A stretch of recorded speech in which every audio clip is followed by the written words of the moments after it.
International Women's Day. I'm Khalid Hassan, Director of International Labour Organization in the Philippines. Women are among the hardest hit by the COVID-19 and the climate change. Women further suffer from exclusion and inequality, harassment and violence at work, job losses to the burdens of care responsibilities. To protect our planet, as well as jobs and livelihood, a just transition is crucial. We support the Philippines to advance decent work and climate action through the human-centered recovery and just transition. We work with the government, workers, employers, and development partners recently to help about 4.4 million workers affected by the typhoon audit, mostly women due to climate change. A just transition is good for the environment, the economy, and the people.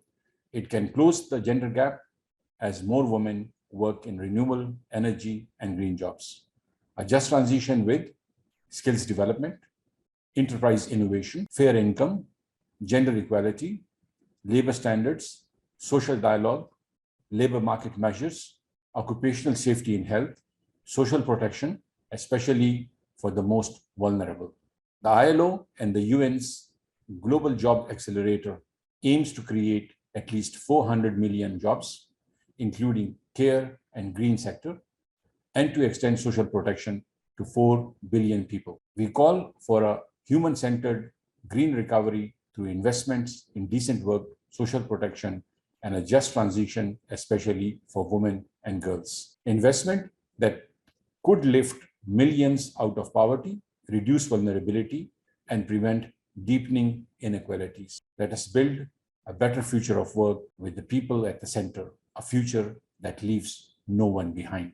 Hi everyone, I'm Audrey Pe, and I'm the founder and executive director of Youth for Women in Technology Incorporated, or WeTech for short.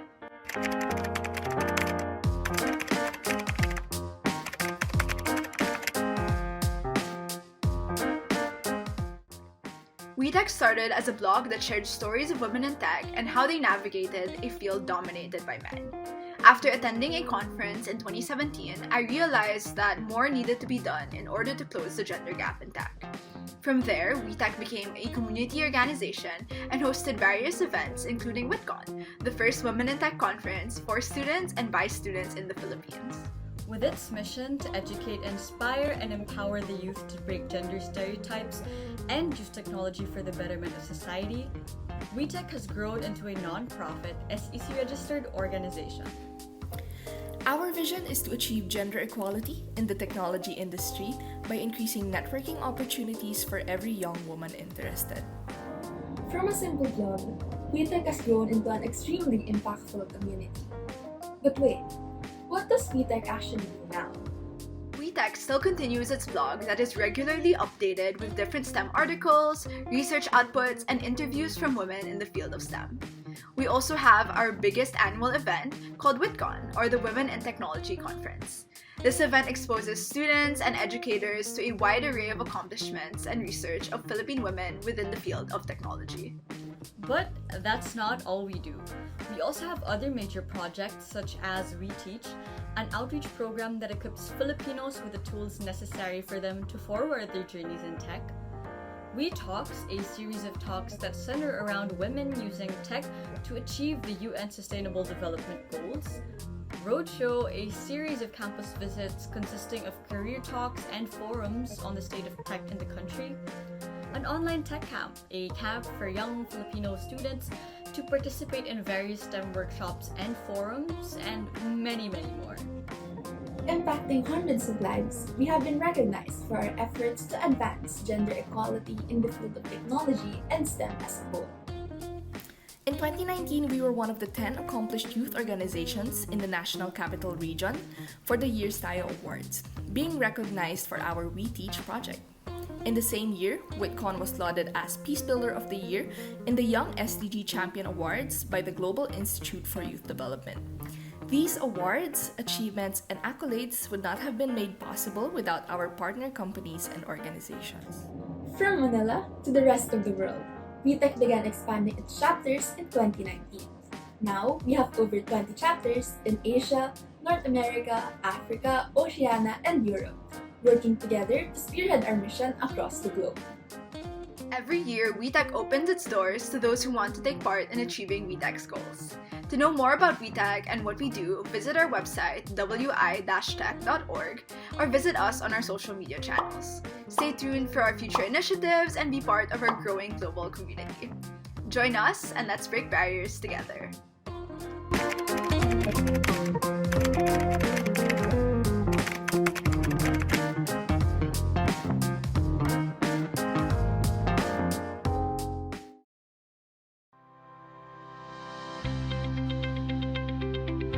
Bilang babae, kailangang lumaban, tuloy lang ang buhay kahit anong problema, magkakaroon ka ng magandang trabaho, basta huwag ka lang mag-quit.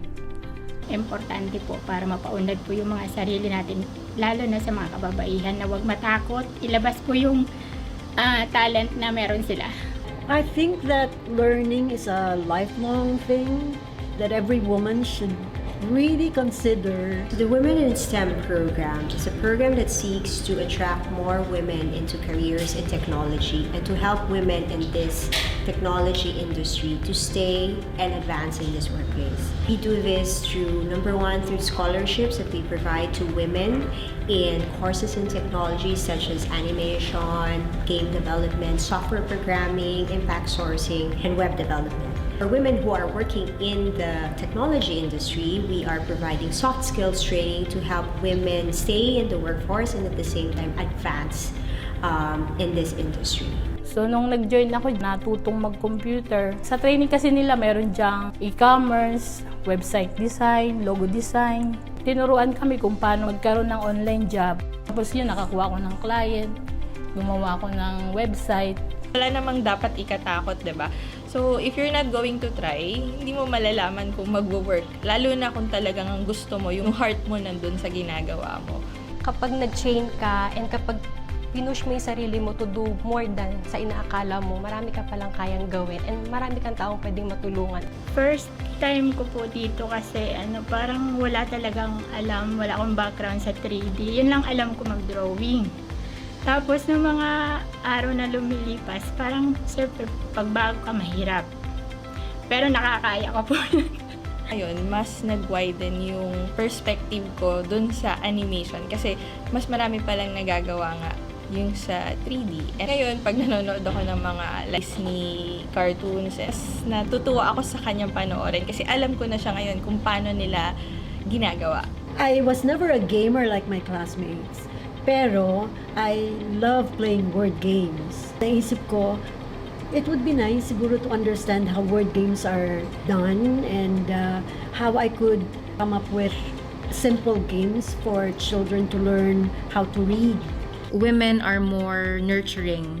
They are the heart of the organization. They are more inclined to their emotions, which helps also in knowing which decisions to take. We look at this as a great opportunity for women now to understand the opportunities that we have in the technology sector. There's still a lot of forces of work that has to be done, but I believe that DICT and ILO has actually seen the great potential of this program. TESDA is encouraging other women to grab this opportunity by exposing them to the field and motivating them that this is now the demand in the industry. I am very grateful to ILO for choosing TESDA as one of their partners in this program. Excellence and determination to excel in a certain area does not depend sa gender naman ng tao. So women can do anything beyond what we can imagine naman talaga.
The UP National Institute for Science and Mathematics Education Development, or UP NISMED, is a research and extension unit of the University of the Philippines.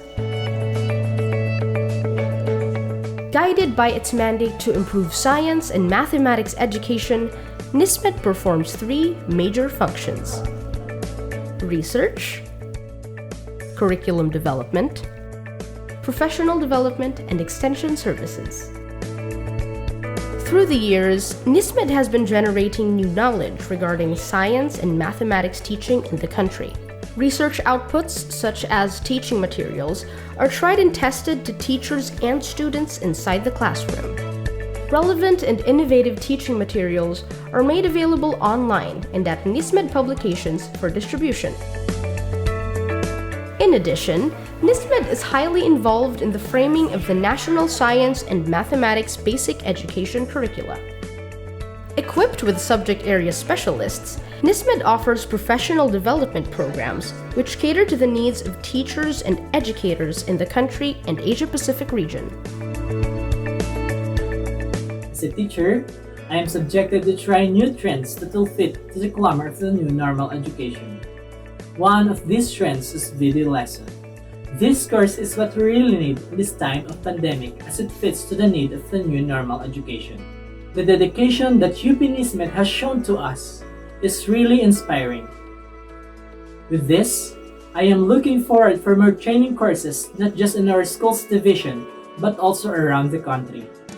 Keep inspiring and continue to work towards your institution's goal. Maraming salamat po. These training programs deepen teachers' understanding of the subject areas they teach. NISMED promotes science teaching through inquiry and teaching mathematics through problem solving. Not only it conducts training programs, but also mentors science and mathematics teachers in the elementary and secondary levels. NISMED also promotes lesson study, a school-based teacher professional development model which originated in Japan and is now gaining popularity in the country. To reach out to various communities, NISMED uses different platforms online. It also ventured into television to popularize science among general viewers and used radio to reach out to more teachers and the public. Ito po ang programang sadyang inahandog ng UP NISMED para sa kahit yung meaning nga po ng acronym. To further its extension services, NISMED regularly conducts stargazing activities to accommodate school requests. It regularly opens its laboratories, providing opportunities for students to learn science and mathematics concepts and practice their applications.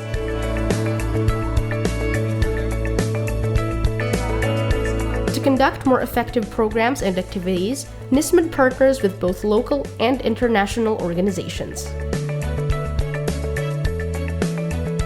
Committed to excellence, NISMED programs have continuously been achieving awards and recognitions.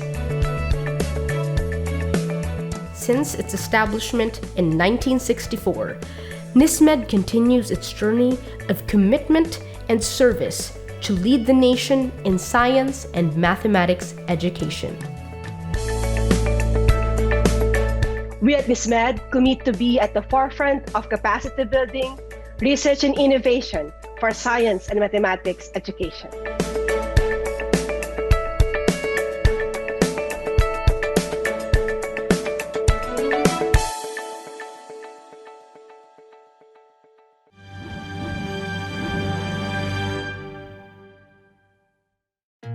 So you're scanning the globe for that perfect country to study abroad?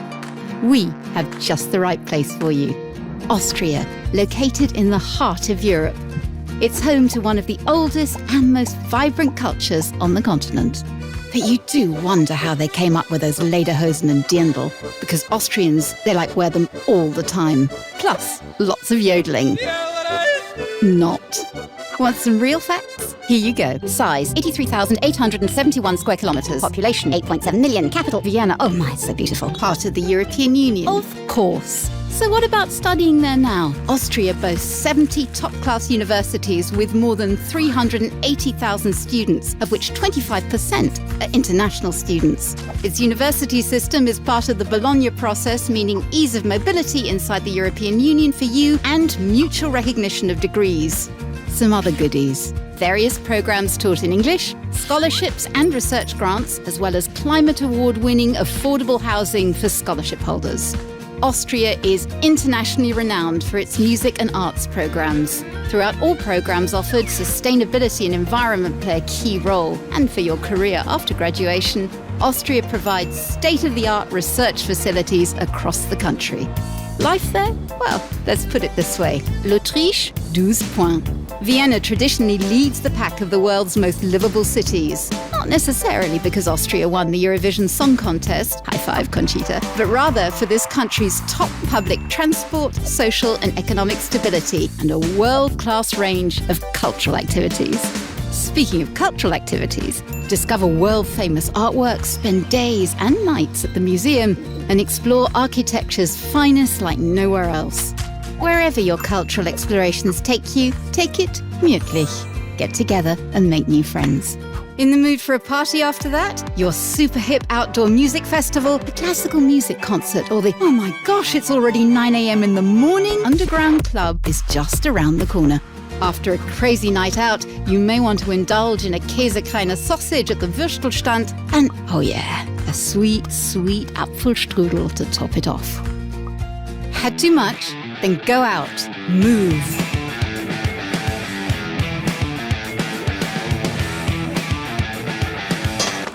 Oida!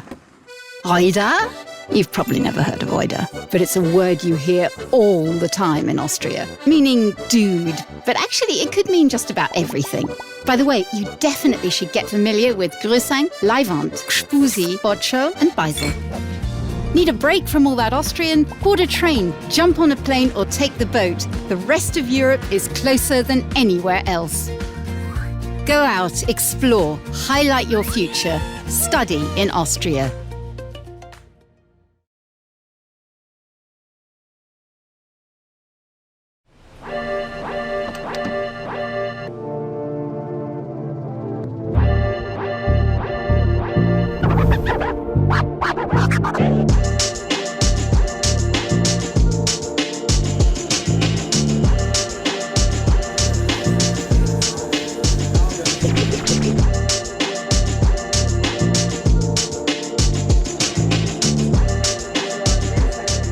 My name is Gaia Novarino and I'm working at the Institute of Science and Technology, Austria. Essentially, it's a research institute that is doing top-notch research.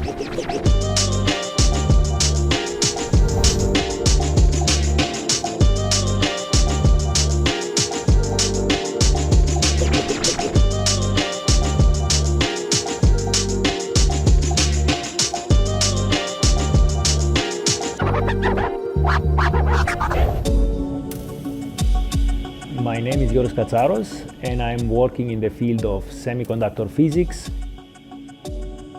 So what we do is really fundamental research. So the long-term dream is really the holy grail, this quantum computer, but what drives me every day is really to understand basic physics.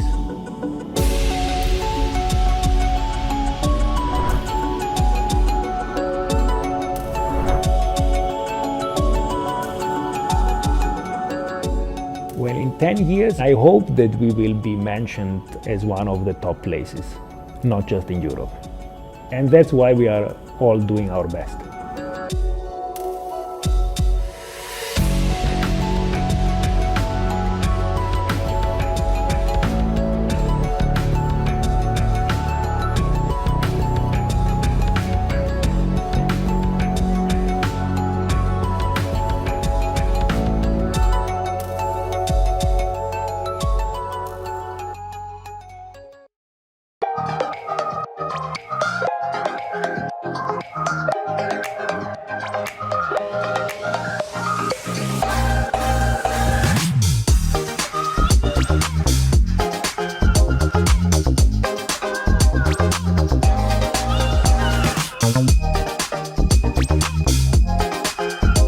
Wir suchen Insekten und wir schauen sie uns an.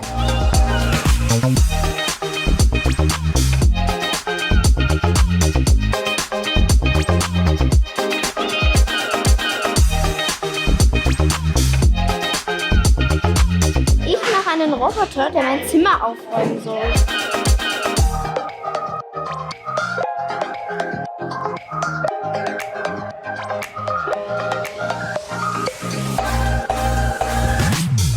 Wir haben geschaut, wie lange Wasserbomben brauchen, um aus dem 3. Stock auf den Boden aufzuprallen.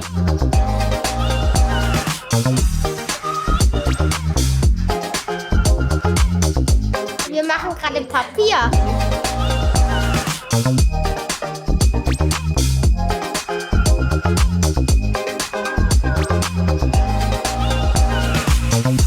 Wir bauen einen Roboter. Ja.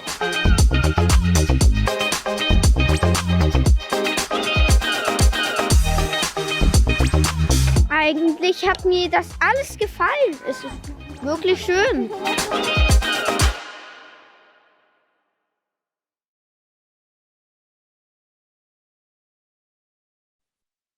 Good afternoon once again, ladies and gentlemen. Welcome to the Women in STEAM Careers webinar series with the theme Celebrating Women and Girls in Science, Technology, Engineering, Arts and Culture, and Mathematics. I am Helen Catalan of the University of the Philippines National Institute for Science and Mathematics Education Development, or UP NISMED, and I will be your host for this afternoon's event. The Women in STEAM Careers webinar series is in observance of the UN International Day of Women and Girls in Science and is an initiative of the Austrian Embassy in Manila in partnership with the International Labor Organization, Department of Education, the National Institute for Science and Mathematics Education Development, and the Youth for Women in Technology Incorporated. We'd like to greet all the women and girls in the audience. Happy International Women's Day. And we are also truly appreciative of the men who fully support and understand women power. Before the introduction of the panelists, I'd like to inform the audience that after the last presentation, we will be taking questions and fielding them to our panelists. You may want to note down these questions and write these questions into the chat window. Alternatively, you may use the raise hand button. Please wait for the moderator to recognize you and allow you to unmute yourself. May I also remind the audience to mute your microphone during the presentations. Thank you. Let's now proceed with the presentations. This afternoon, we are so fortunate to be graced by experts in their respective fields. To introduce the panelists for this afternoon's webinar, may I call on the Director of the National Institute for Science and Mathematics Education Development, University of the Philippines, Dr. Sherilyn C. Monterola. Ma'am? Thank you, Doc Helen. Welcome, dear participants, to the panel on the art of science and mathematics teaching. It is with great pride and honor that I introduce our three esteemed panelists today. Our first panelist, Dr. Catherine P. Vistro-Yu, is a professor and the program coordinator for mathematics education at the Department of Mathematics, School of Science and Engineering of the Loyola Schools, Ateneo de Manila University. She has been influential in the design and implementation of the Master of Science in Mathematics Education and the Doctor of Philosophy in Mathematics Education degree programs offered in her department. Armed with her advanced degrees in the University of Georgia, USA, Dr. Vistro-Yu has been teaching at the Ateneo's Department of Mathematics since coming back from the USA in 1991. Dr. Vistro-Yu is a prominent mathematics education expert in the country and is one of the well-known Asian woman mathematics educators. She broke the proverbial glass ceiling when she was elected to the Executive Committee of the International Commission on Mathematical Instruction, or ICMI, in 2012 for a 4-year term from 2013 to December 2016. She was the first Filipina and only the second Philippine mathematics educator to be elected to the Executive Committee of ICMI, which is the highest decision-making body for international mathematics education matters. In 2012, Dr. Vistro-Yu was selected as one of the outstanding teachers at the tertiary level by the Metrobank Foundation Incorporated.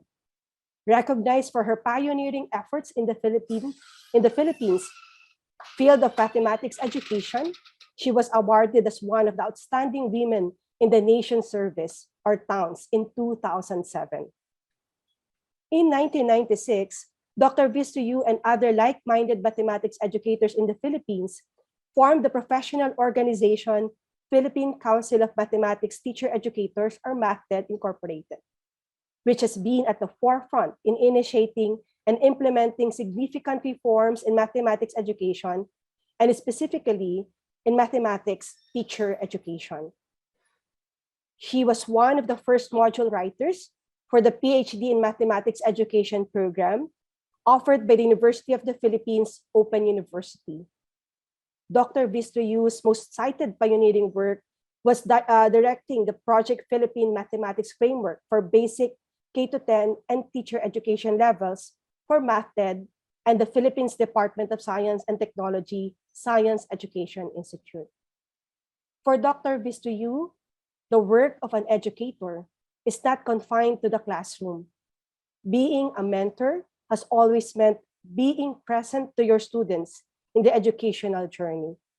She believes that a teacher's availability to her students outside the classroom, be it for consultations, exit teaching sessions, or heart-to-heart talks, play a huge role in mentoring the next generation of teachers.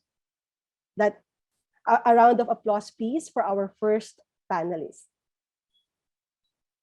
Our second panelist, Dr. Amelia Buan, is a mathematics education professor and a research and evaluation expert at Mindanao State University-Iligan Institute of Technology. In 2015, she was chosen as one of the 40 Intel education visionaries for her insight, passion, and proven experience as an agent of change in education. She is involved in nationwide STEM initiatives in the Philippines, being one of the trainers of the Department of Science and Technology, Science Education Institute's Project STAR, which stands for Science Teacher Academy for the regions. Training teachers on the effective use of various mathematics teaching approaches, one of which is teaching mathematics through problem solving and lesson study as a tool for teacher professional development. She is currently the Dean of the College of Education of Mindanao State University-Iligan Institute of Technology. Dear participants, let's also welcome Dr. Amelia Buan. Our third panelist this afternoon, Dr. Magdalena Steinrück, is a science educator at the Institute of Science and Technology, Austria, or ISTA, an institute for interdisciplinary basic research. Prior to her switch to science education and communication, she studied biotechnology at the University for Agriculture and Life Sciences in Vienna and Cornell University in New York, and obtained a PhD in bacterial genetics from ISTA. Dr. Magdalena develops hands-on, minds-on science education resources which emphasize process skills, critical thinking, and the experience of scientific discovery. Her works run under the assumption that we ultimately need just two things: action based on facts and mindfulness. Dear participants, let's welcome our third panelist, Dr. Magdalena Steinrück. To start our panel discussion this afternoon, we're going to listen to the first presentation that will be delivered by Dr. Catherine Vistro-Yu. Dr. Cathy, we turn it over to you. Thank you, po. Good afternoon, everyone.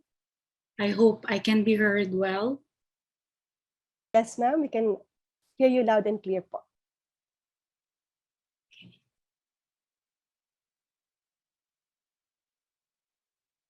So thank you very much to, let me just adjust.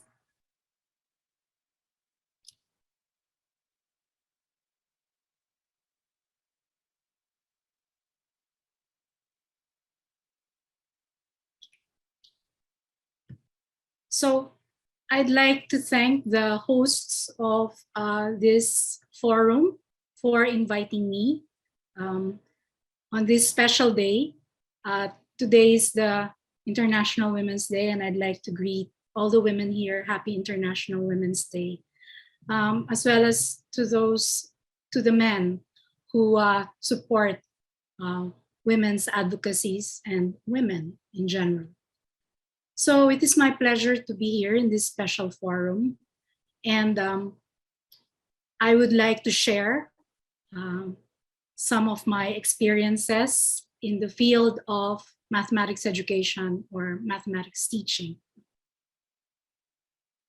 Yes. So first, how did I get into STEM? I'd like to begin by acknowledging my father's contribution to my career. Mr. Arsenio J. Vistro, my late father, who actually influenced me and my sister to sharpen our skills in mathematics more than anything else, I would suppose. And without his push, I probably would not be here. Early on, I discovered that I have a talent in mathematics, and principally that's because of the push that my parents gave me. And also, I realized that even in school, I was very good with numbers and with computations. So one of the first things that got me into STEM is what I perceived to be my talent, which carried me through all the way to high school until I decided to focus and take up my college degree in mathematics. Another factor that may have contributed to my career in STEM is my penchant for the pure, the abstract, and the logical. Let me say that during the time that I was in high school, sophomore year, that was also the time that new math and algebra were being introduced in schools. And it really created a stir among us because from a very numerical approach to learning mathematics, we suddenly were bombarded with letters and equations involving symbols and different notations. But somehow I survived. I survived, and I was actually, I got very adept at it. And I maybe for some reason, I was able to appreciate the abstractness and the purity of working with these symbols and notations. I would also like to give credit to the Ateneo Mathematics Department. Here I show a picture of some of the faculty of the department. The one encircled in blue is actually my sister, who was 4 years ahead of me in college. And the one that I'm pointing to with an arrow is one of the pillars in mathematics education here in the country, who recently passed away. That's Sister Iluminada Coronel. I'm sure many of you know her, and I'd like to acknowledge her contributions to the field of mathematics teaching and mathematics education. But why the Ateneo Mathematics Department? It was in the summer of 1979. I was about to enter my senior year in high school when I got invited to be a participant in the Ateneo Junior Summer Seminar. And there we were actually given college level classes. And I got so fascinated with our class in mathematics at that time, which was probability theory.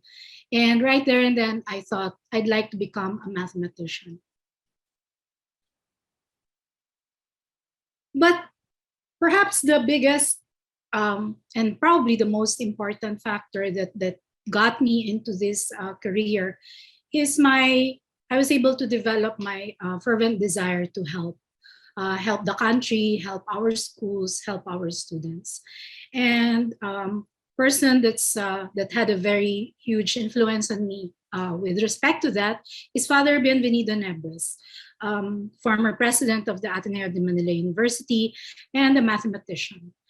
He was the one who introduced me to the field of mathematics education. And through him, I was able to get into the University of Georgia through their networks.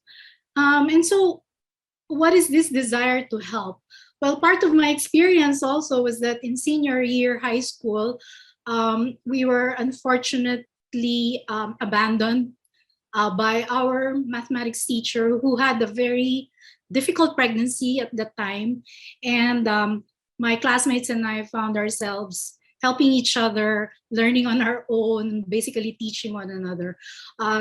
Trigonometry, which was our last subject in that year. And so I vowed at that time that perhaps we need we need more mathematics teachers and more teachers who have stronger resolve, no, and dedication to help students learn their math. And therefore, just to show you that, yeah, this is this cartoon that I chose to show. It speaks of a dilemma that teachers encounter, no, when they start teaching higher level mathematics, even pre-algebra concepts. And so one of the things that I enjoy doing for teachers and for my students is actually to prepare learning materials. So just to give an overview, I was asked to give an overview of my career, and it's been a very fruitful 30-year career. I would like to summarize my career in 4 areas. One is in teacher education or teacher training. Another, the second has to do with helping teachers and researchers in mathematics education to publicize and even share their research. Thirdly is my involvement in writing papers, chapters in some books, research articles. And fourthly, my recent involvement in the International Commission on Mathematics Instruction. So as a full-time teacher of the Ateneo de Manila University, I was not satisfied with just teaching. I got involved early on with different projects spearheaded by the Science Education Institute and UP NISMED, actually. I collaborated with UP NISMED a lot during my early years.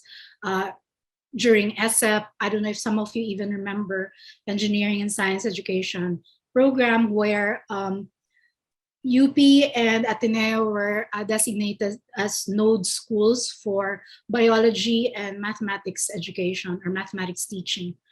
And we were involved in several other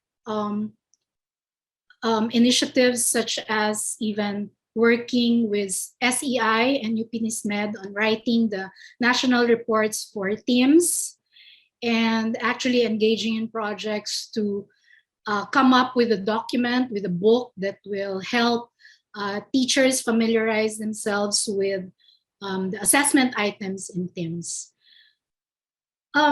Secondly, you have heard that I'm one of the founders of the national organization, the Philippine Council of Mathematics Teacher Educators, or MathTED Inc. And it actually started with me being asked to chair a national conference. And this was a pre-MathTED conference back in 1995 here in the Ateneo. And there I realized that with more than 500 participants wanting to join, no, and counting at that time, we had to stop even the registration for that conference. I don't know if some of you remember that, but it was a huge conference, very special. And there we realized that there was a strong need to organize mathematics teachers and mathematics educators interested, you know, in doing what we were doing, which was to continue the professional development of mathematics teachers and encourage them to go into research. And so we formed this organization. And so we celebrated our 25th year last year. And we're proud to say that we've been able to consistently hold conferences nationally and internationally, and have given mathematics teachers and mathematics educators and researchers voice, you know, to share and to air their concerns about mathematics teaching. Also, I've been involved in contributing to some important books. And this is the latest that we've had my colleague from Singapore, Dr. Birinderjit Kaur, and I are actually the series editors for this Springer book series, Mathematics Education, an Asian Perspective. And this is one of the books that we have. This is probably our fourth book in the series. And I co-edited this with one of our colleagues in Singapore as well. So basically, the idea is we'd like to link up with our regional neighbors, no? And hopefully get everyone together. And at the same time, with ideas coming in from our fellow Asian mathematics educators, we could also help uplift and upgrade our mathematics education curriculum and schooling. And last but not the least, this is my picture with the ICMI Executive Committee. I got involved in this basically because I've been attending the international conferences, and it has been a very fruitful engagement and collaboration with international colleagues, and that got me into other work with them. But currently, I'd like to say that I'm taking care of our future mathematics education leaders. And so I'm now, as a full-time teacher, I'm also a program coordinator of our mathematics education programs for the master's and the PhD level. And I try to take care of our students in the sense that we go through the motion of allowing them to take on opportunities, no, for collaboration with other mathematics educators nationally and internationally. And we take them around for conferences. We also help them, assist them in writing papers. What are the challenges that I have encountered throughout this 30 years? I will just name a few. The first challenge that I have encountered has to do with the stigma of mathematics education. And I think many of you know this. There has been a separation between mathematicians and mathematics educators for quite a long time, basically because, we have to face it. There have been some biases on the side of the mathematicians, as well as on the side of mathematics educators or mathematics teachers. And it was difficult at first to be a faculty in a pure mathematics, in a mathematics department of the Ateneo, known for its pure mathematics program. But I relied on the fact that I was one of their graduates. And so I was able to, I think, eventually fuse together and got our own members in the department to appreciate what we do in mathematics education, and for mathematics educators as well, not to be more open to working with pure mathematicians and not be afraid to be with them. Here I show you one of our initiatives. For several years, Ateneo was tasked to offer a 14-month master's program to our DepEd teachers.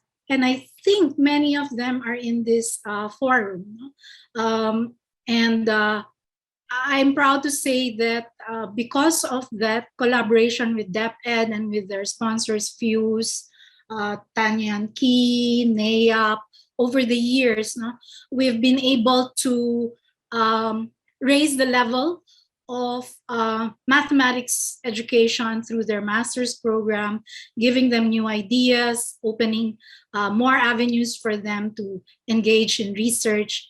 And I know that many of them are occupying already very important positions in their own respective schools.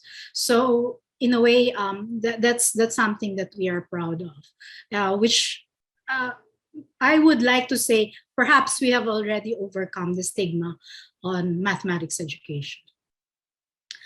Another challenge is that, well, while we try to go around and advocate for a high level of mathematics teaching, we also want to be sure that teachers teach the correct mathematics. So one of the things that we'd like to do is to be able to help them develop tasks that will help students learn the correct mathematics. So you've heard, for example, that UP NISMED approaches its mathematics education programs through problem solving. We do the same in the Ateneo, and I'm sure in all other universities. We'd like to develop problem solvers. Dr. Jose Marasigan, one of the the late Dr. Jose Marasigan, one of the longtime faculty members of the Ateneo, started the program for excellence in mathematics. And so we are on that side. We want to be sure that those of us who are interested in mathematics and who enjoy the subject are actually able to learn the correct mathematics throughout their education. The third challenge, I would say, is the depth of the problem of maybe poor teaching in many schools. So we'd like to improve mathematics teaching, but it requires changing many deeply rooted practices. And just to show you, this is a model that our team, Dr. Ibe and Dr. Ohana and I, Dr. Milagros Ibe, one of the longtime professors in the UP College of Education, we came up with this mapping of a model that shows us the different groups and the different areas by which we might be able to connect, so that we have a good map, a good perspective of where to begin now when we're trying to improve the whole mathematics education system. And so here you will find, you as an individual, you could actually find yourself or locate where you can contribute to improving mathematics education. So for myself, we are looking at teacher education, helping build excellent quality teachers. At the same time, we want to be sure that there are university faculty researchers, and hopefully we, working with parents and even the supervisors and administrators, we will be able to strengthen our school mathematics education. A challenge also, and this is the last that I will discuss on the challenges, we want to focus on our country's problems, but we also want to keep up with international developments and with new ideas. So there is that need to maintain a balance. And sometimes we lose balance.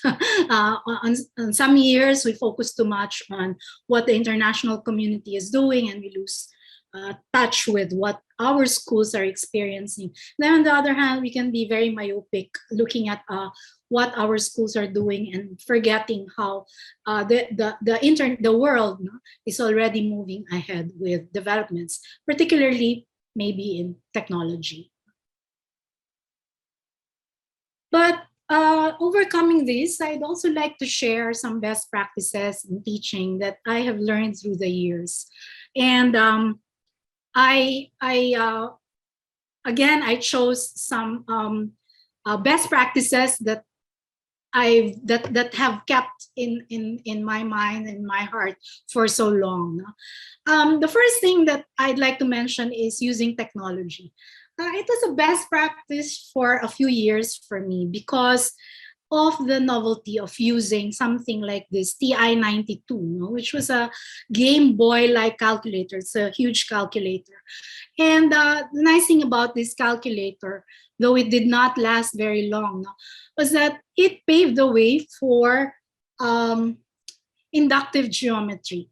So for those of you who used to teach geometry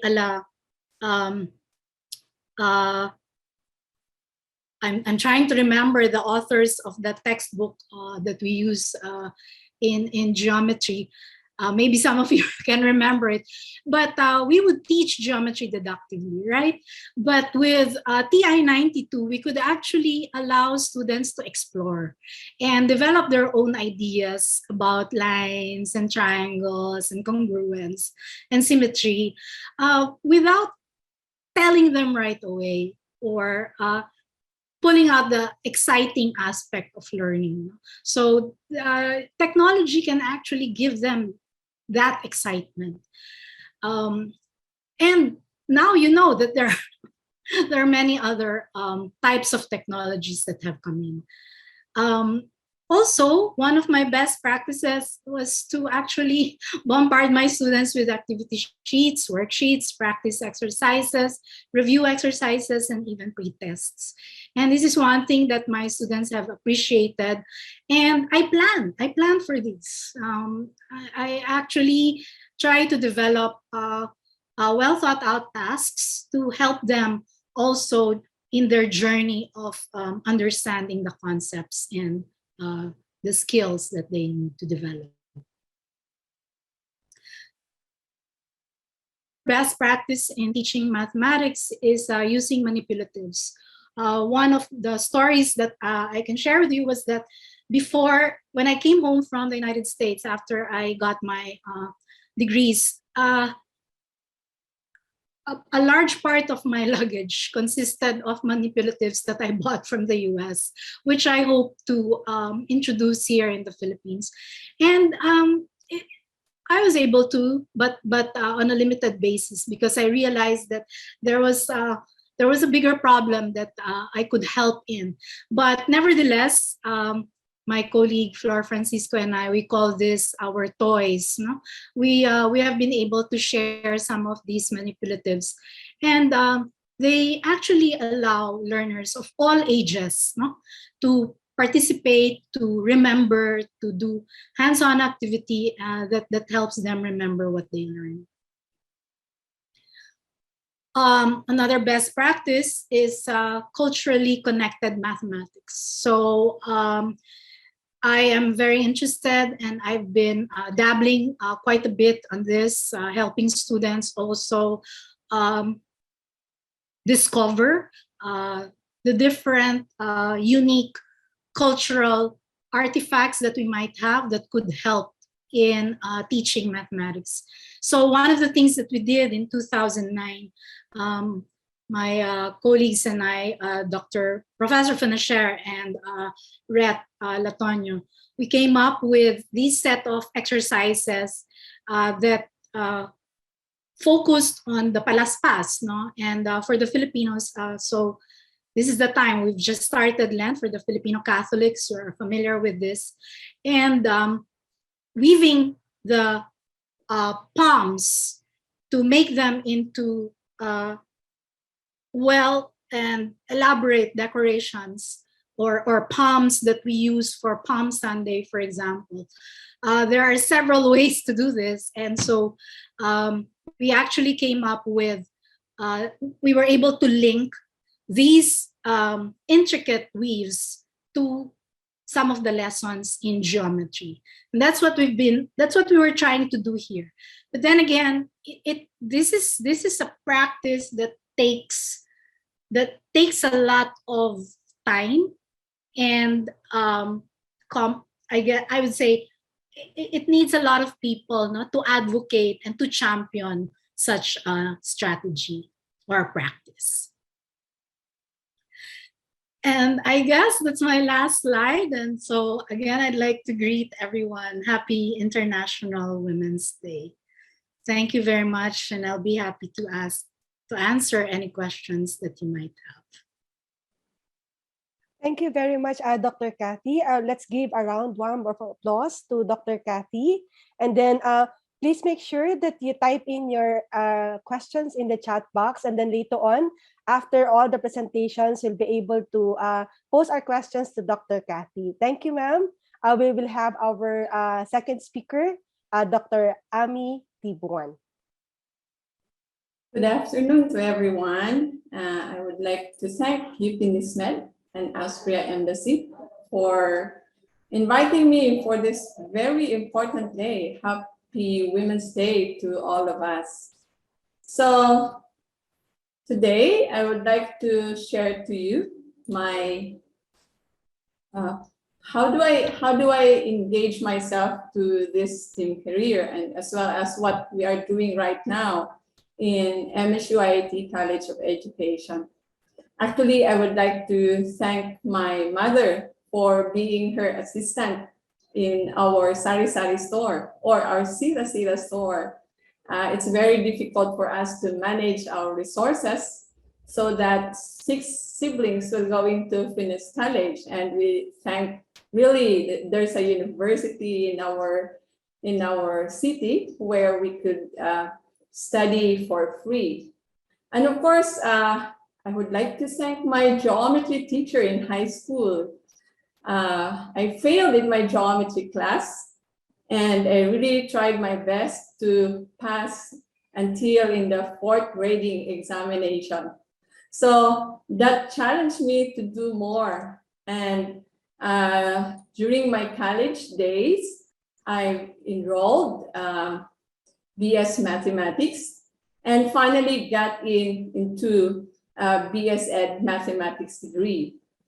So, and I'd like really to celebrate this day with UP NISMED because I'm trained in UP NISMED since year 2000.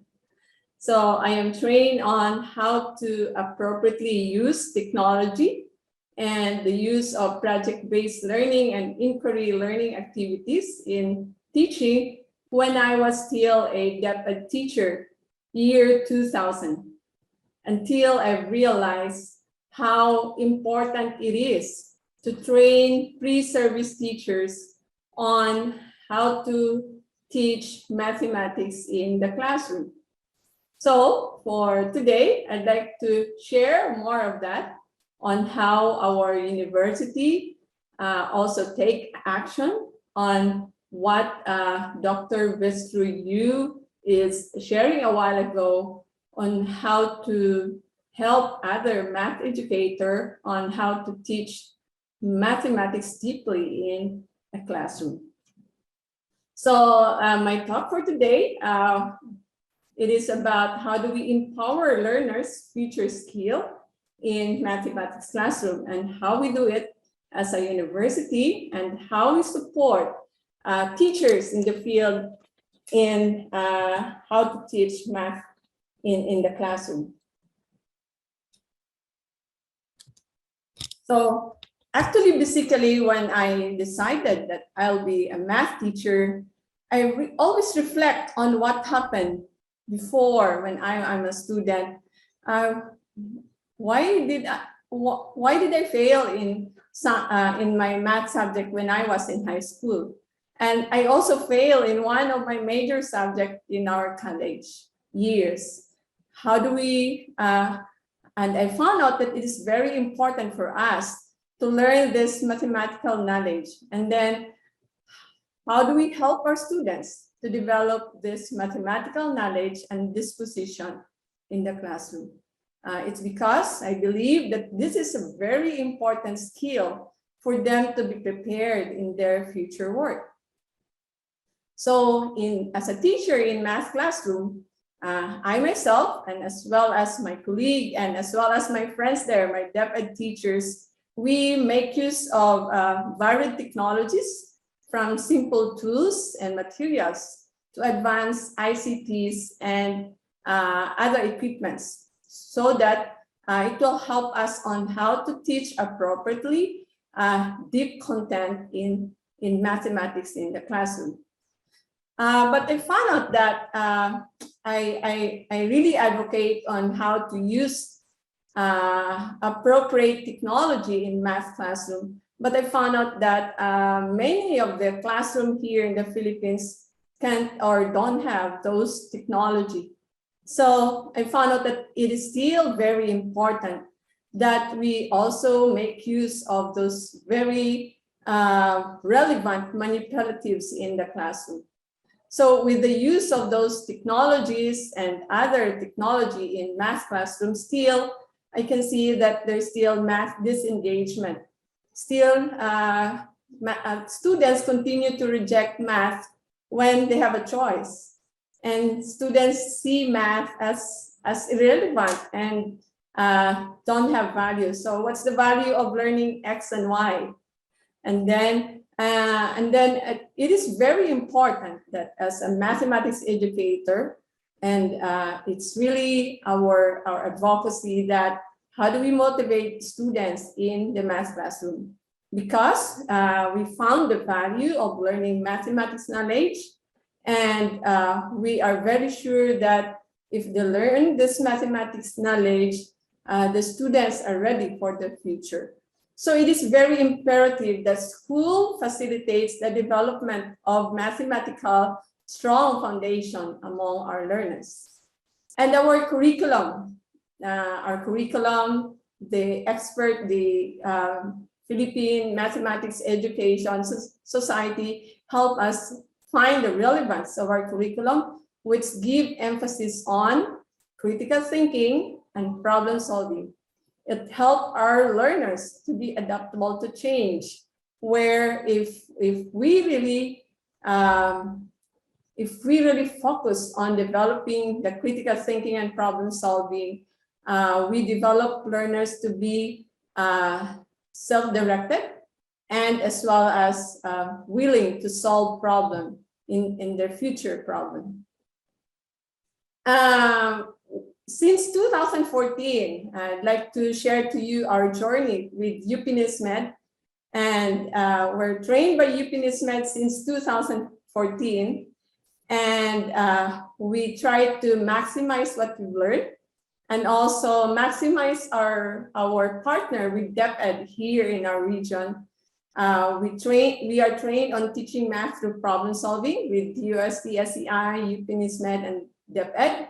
And then we try to partner, strengthening our partner, building partnership with our DepEd school, conducting training on teaching math through problem solving, where we train trainers here at MSU-IAT.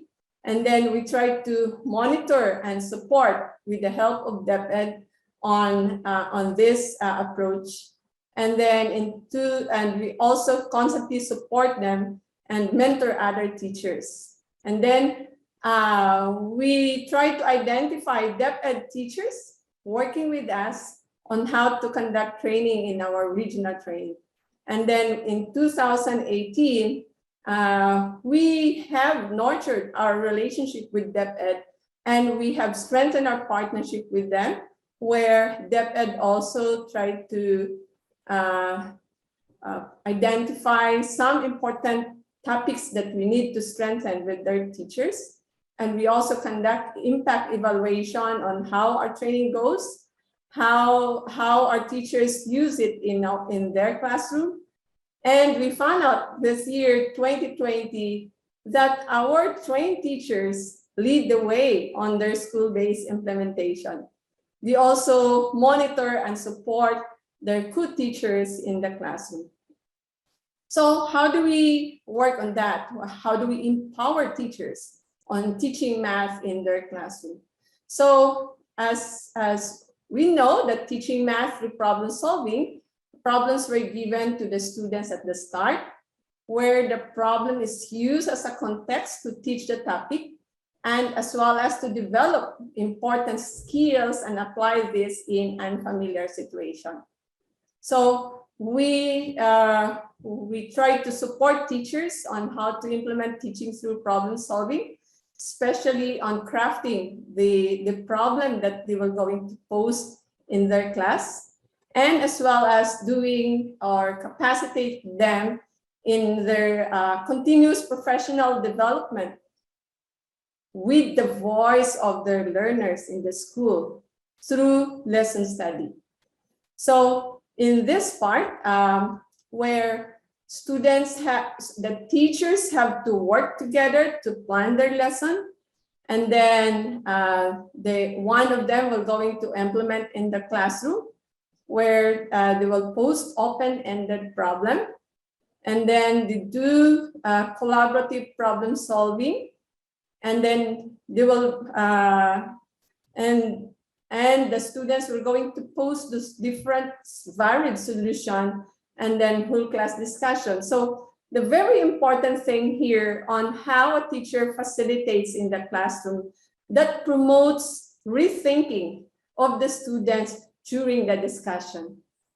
I will try to discuss further on why it is very important that we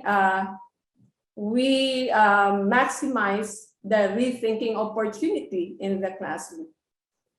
So it is very important that the use of appropriate pedagogy and technology that develop relationship between the learners and as well as the content, that's mathematics.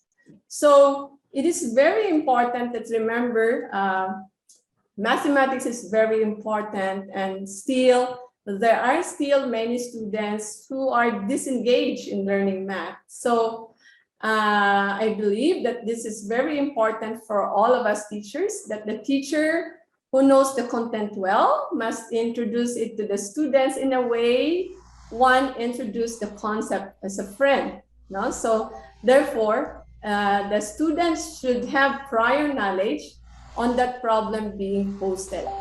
So I have examples of open problems. So it will not have one single answer or one single solution.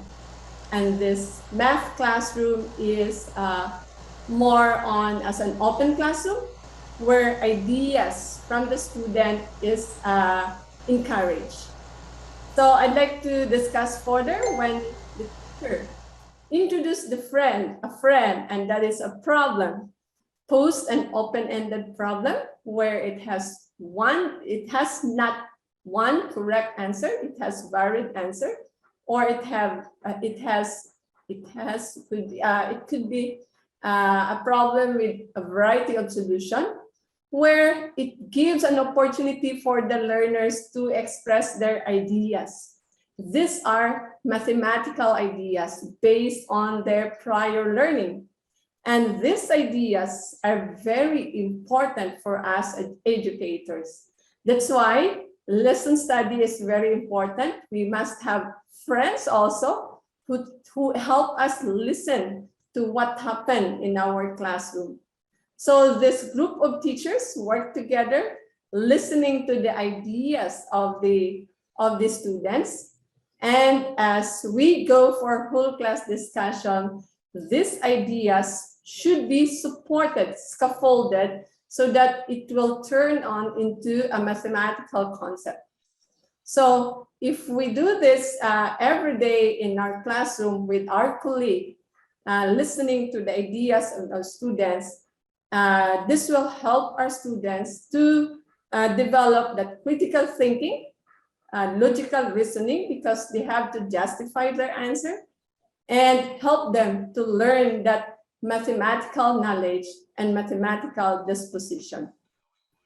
So as we do this, we have research with our master's students, and we try to observe what happened during the collaboration.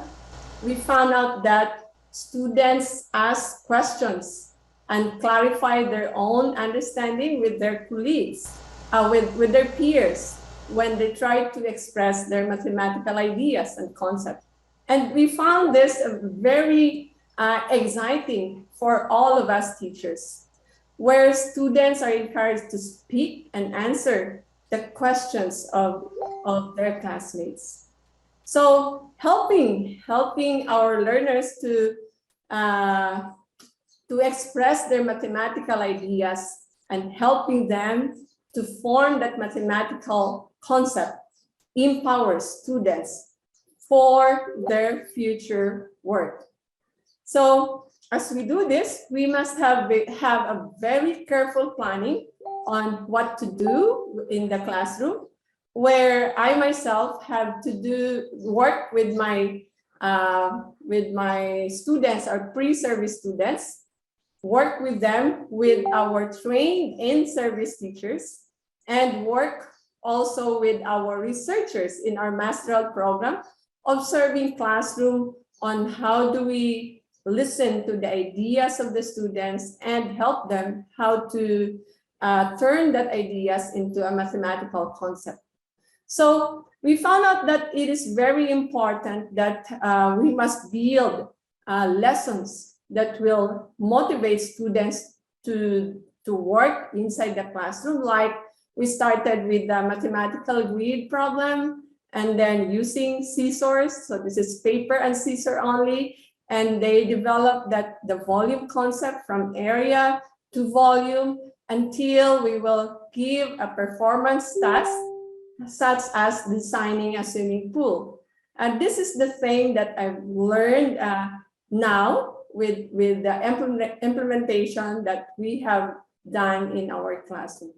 So right now, as a teacher, we still keep on reflecting on how do we empower our learners in the classroom in such a way they will learn important mathematics concept in such a way that we will listen, we will encourage them to express their mathematical ideas through an open problem. So right now, with the champions that we have in schools and with the pre-service teachers that we have here in our College of Education, we still explore on designing lessons that allow learners to express their mathematical ideas to promote thinking in math classroom and helping them exploring on scaffold on how to guide students to transform the mathematical ideas into mathematical concept. So with that, I'd like to celebrate this day with maybe some of the participants here are our participants of the teaching math through problem solving, and maybe they are also implementers. So I'll celebrate with you on empowering our learners on using open-ended problem in math classroom. Thank you very much. Thank you very much, Dr. Ami, for that wonderful presentation. Let's give her a round of applause, please, please press the digital clap button and the reaction button. Please do so. And now we invite our third panelist, Dr. Magdalena Steinrück. Dr. Steinrück, we turn it over to you. Hi, thank you. Let me just share my screen. No, sorry. And can you see this? We're able to see it. All right, you're able to see it, Dr. Steinrück. Okay. Thank you so much for inviting me today. I'm very excited to be here with you today. I'm calling in from Vienna, Austria, so it's quite early for us in the morning.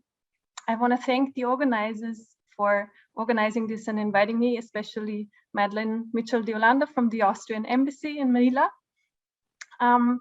To start with, because maybe my talk will be a little bit different from we had before, I want to tell you a few words about the place where I work at, which is this beautiful place that you can see here, the Institute of Science and Technology Austria, or in short, ISTA. We are a research institute for basic research in all of the natural and formal sciences. So formal sciences for us means mathematics and computer science. And we're quite a special place, I would like to say. You have maybe seen in the introductory video that many people around the world know Austria for its classical music, for its arts and culture. But one of our missions is actually, we would like to change this and make Austria known as a place for not just world-class music, but also world-class research. So we are actually a very young institute. We were only opened 12 years ago. And our main missions are to perform world-class research in the natural and formal sciences and to train the next generation of leading scientists. So we have a graduate school where we train PhD students. So we do not have undergrads. We do not have school students that we regularly serve here. But these are really our main missions. But we as an institute, and this is why I'm here today, we realize that next to the research that we're doing and to the scientific training that we're giving to the next generation, we have something else to give. So what is it that we have to give? And for this, I would like to show you these people, which are just representative of the community of scientists that we have here, whereby now almost 1,000 people here on campus, and most of these people are scientists. And these scientists, they have one thing in common. I mean, they have several things in common. They share English as a professional language, but they come from all different countries and backgrounds. But one thing that they share is that all of these people have at some point decided to follow their curiosity and become a scientist. So at our place where we do curiosity-driven basic research, following your curiosity as a professional career is really the thing that we're all about. And this is where we find we can have an inspiring role for the rest of society, because essentially that's what I said. Being a scientist to me also means following your curiosity. But what this also means, you can actually turn this statement around. If you follow your curiosity, that actually means you are a scientist. And we think that our society, our world will benefit a lot if more people learn and are inspired to follow their curiosity. So this is why we gave ourselves this third mission of advancing science education in society. And for the rest of my short talk, what I want to do is just give you a glimpse of some of the activities that we're doing. And basically, we're working with target groups of any age, starting from elementary school children all the way to high school children, but also with adults. And there are a few common themes to our work and a few ways in which we really think we can make a difference for this challenge of science education, advancing science education in society. So I want to give you an idea of this. So the first thing that we think is really important is this question: what does a scientist look like? I'm not sure how in the Philippines, if you would ask a random person on the street, how do you picture a scientist in your head? But if you do this in Austria, the answer that you will most likely get is these are old, white, crazy looking men in a way. We all have these like Einstein stereotypes. But this is really so far away from reality. And this is something that we want to change. So we work a lot with role models. And one where we're doing this is, for example, with the photo exhibition that we did last year, which is called Show How to Empower. And this is specifically to empower women and girls in science. And the way we did this is with a photographer who did a series of interviews without words with our scientists.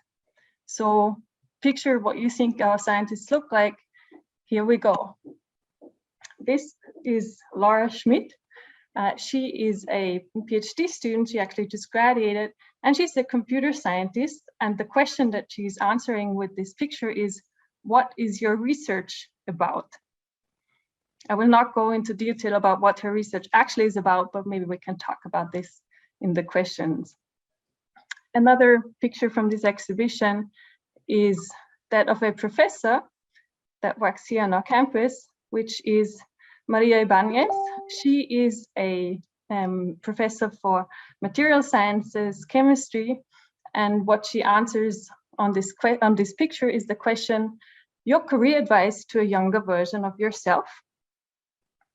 And what I think is really cool about these pictures is that these pictures don't speak just to the mind, but they speak to the whole human. They speak to our hearts, they speak to our minds.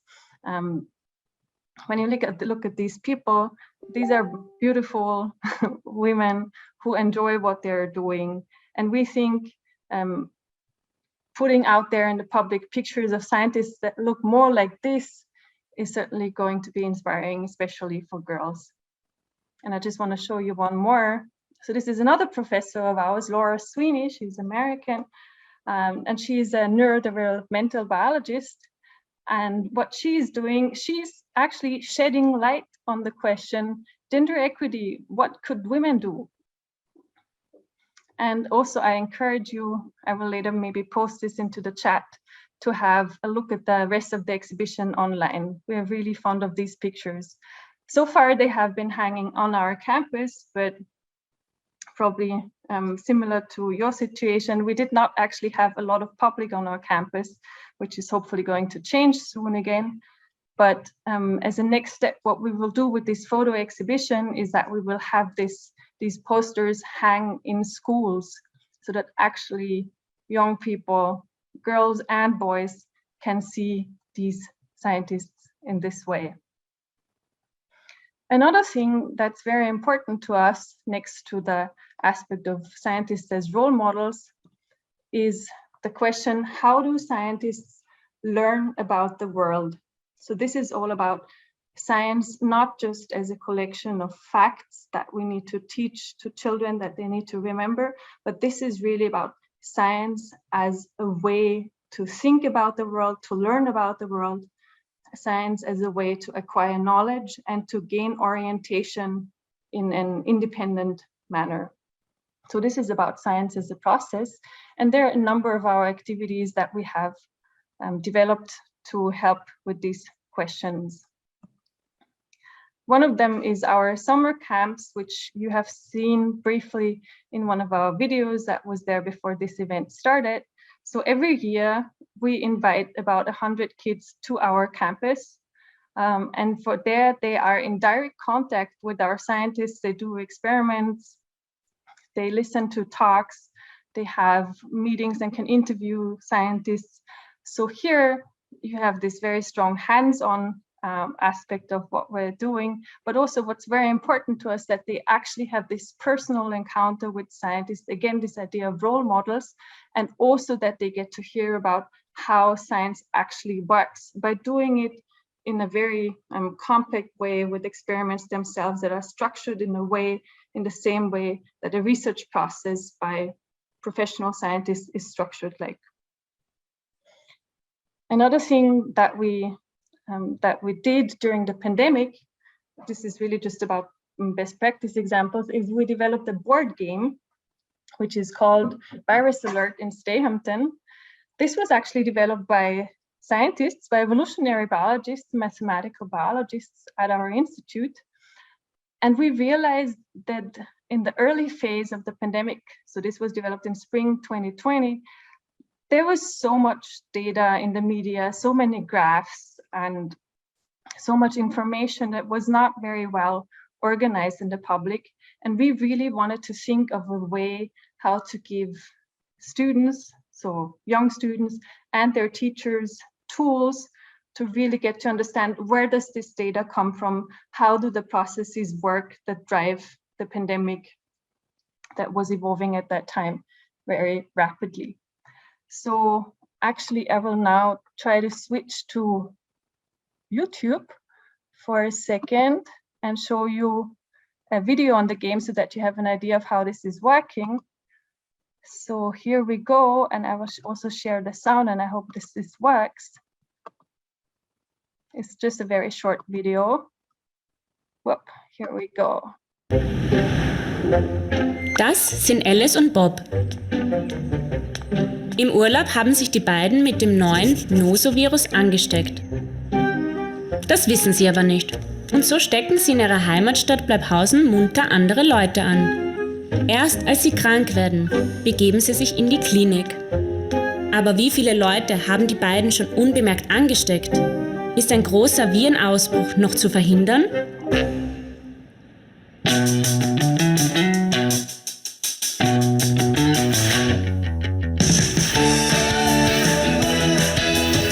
Verfolgt die Ausbreitung des Virus. Schützt eure Stadt. Findet die beste Strategie. Knackt den Punkterekord und werdet Pandemie-Profis. Virusalarm in Bleibhausen. Bestellt jetzt kostenlos euer Spiel unter ist.ac.at/Virusalarm. Passt doch super in den Unterricht. Great, and with this I will go back to my slides. What we really like about this game is, you have seen it, that it integrates many things that science and society are actually all about, like especially this interface of science and societal problems that really impact people's lives. The students that play this game, they need to draw diagrams, they need to calculate the progress of the pandemic, they need to track how many people get infected, they need to track hospital capacities, but at the same time, there is a version of the game where they actually need to make decisions which of these buildings in this small city they close to reduce contact levels. And it's really fascinating to see how easily this sparks conversation in the same way I think that Amelia Buan has mentioned. It's all about these ideas and conversations that you want to stimulate. And this is something that has worked really well for us with this game, which is, by the way, available as a download also in English. So I put the URL on the slide, and I guess we can also share it in the chat later on. And I really encourage you to have a look at this game. And we will have an updated version, which includes virus variants in probably 2 weeks' time on our website. So this was just another example. And then there's one last example that I want to talk about, which again is about science as a process. So this, and I need to move forward. Yeah, this is another format that we created during the pandemic that we're certainly going to keep, even though distance learning will hopefully stop completely at some point. This is called Zoom a Scientist. And what we do in these meetings, we connect the scientists from our institute, mostly the young scientists, so PhD students, postdocs that have just completed their doctorate. We match them with school classes based on the interest of these school classes. We put them together for 40-minute sessions, and we prepare them to have a conversation that is actually driven by the questions of the students. And of course, you can imagine if you put together in a Zoom room a scientist and 25 teenagers, it's not straightforward to keep this, to have a natural conversation evolving. So what we're doing to support this process is we provide individualized briefing material that we send to the teacher, where the students get an introduction to the topic, but also they get some questions that stimulate them to come up with their own questions, mostly about what is it like to be a scientist? What does your daily life look like? What is your biography? And if the students come to such a meeting prepared, actually you can see very nicely how these conversations evolve in a very natural way. So again, this at the same time addresses scientists as role models and science as a process and how it works every day. And this is already the last example that I wanted to show you. And here is just because I was also asked to talk very briefly about myself and my career, and I'm not going to do this very exhaustively today, but just to make it short, I started out as a scientist myself. As was said in the introduction, I did a PhD in bacterial genetics. Before that, I did a thesis in cancer research. So I have looked into different angles of science, and I just love doing science. But what I realized at some point is that what I love even more is talking about science and spreading the enthusiasm about science. So that's how I switched from doing science to science education, science communication. And the fact that this was possible for me kind of illustrates that if you in your career go for science, you can actually go for anything. You can study science and later be a journalist. You can study science and later be an entrepreneur. The other way around is probably a bit more difficult. So this is something that we also want to communicate to the kids and the teenagers that come to our campus, that really science provides you with these transversal skills that you can use in many, many different areas, many different jobs. And not just can you go for anything, but you can also go anywhere, because I think there are very few professions that are as open as science, that allow you to travel and work in different places of the world. So if you go for science, you can go for anything, anywhere. And with this, I'd like to stop and follow the previous speakers in wishing everyone a beautiful Women in Science Day. And I will just quote what's written on the shirt of this of this girl. Don't forget, future begins every day. Thank you. Thank you very much, Dr. Steinrück. I love the quote that you gave earlier about if you go for science, you can go for anything, anywhere. And probably in a little while, we're going to also ask our other panelists to join us and have our discussion now together with our participants. Just to also bring attention to our participants who are in the Zoom room right now, we have 268 of us here, and we're just happy that they're sharing with us our passion for science and mathematics teaching.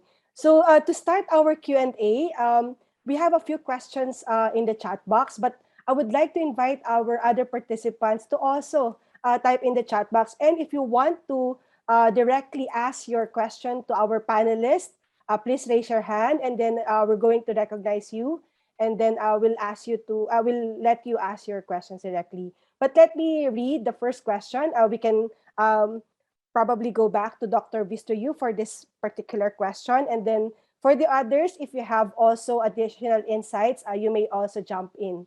Dr. Kathy, here's a question for you. Would you please speak more on your use of a cultural approach in teaching mathematics, and how did the students react? Also, a follow-up question to that, ma'am. Aside from palaspas, puso, and what are the other cultural artifacts that you have used in teaching mathematics? Okay.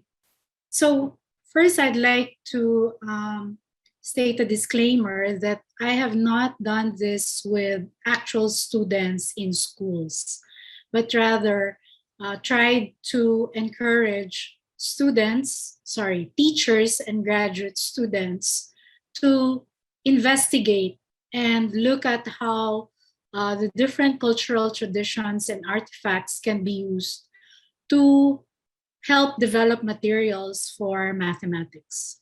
So in my engagement with my graduate students, one of the things that stand out, the first one that I directed for her master's thesis, this is Melody Pasho, who's an Igorot. And what we did was she actually tried to develop lessons and patterns for grade 2 students using their musical instruments and their cultural music beats.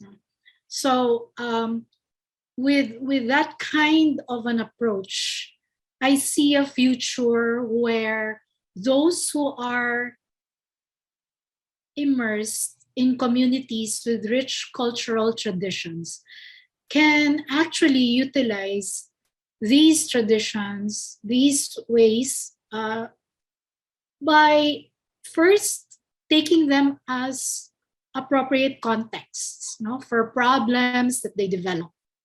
And then second, it really, we have seen evidence that students get engaged more because mathematics is actually discussed with something that they are familiar with.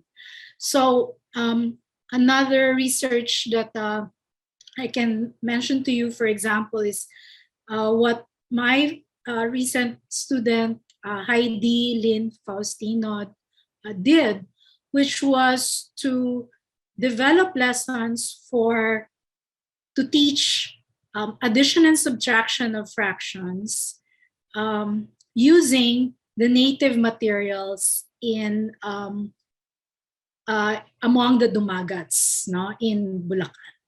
And what is interesting is that, and that's why I said in the chat box, it's a little difficult, or maybe I said it during my presentation. It's a little difficult because, for example, Heidi, who already lived in the same province as where the Dumagats live, still had to go through a lot of challenges, traverse the river, the Angat Dam, to get to them, because some of these communities are pretty closed.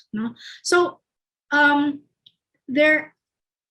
you need to reach out to the communities if you want to involve them and if you want to really connect with their culture.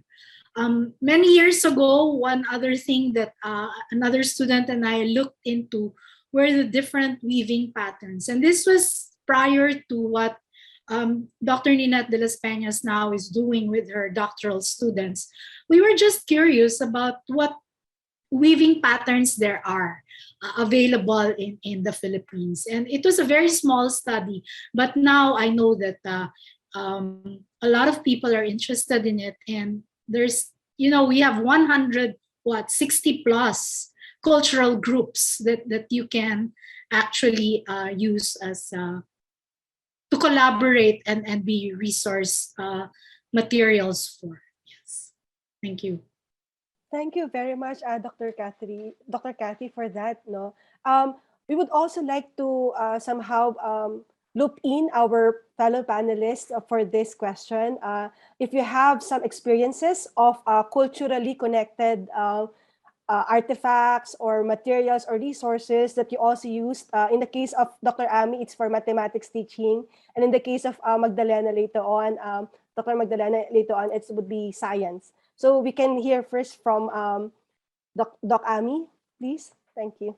Hi, thank you very much, Dr. Kathy. Actually, when I was a high school teacher before, when I teach translation of graph, the project of my class is about how to design, because our culture here, we use malong. So they have to design something for their malong. So, and then it was a very successful activity. And this year, we have a project or a study with my student where we try to integrate listening to, because before when I implement that, so the students will design their malong using those math concepts.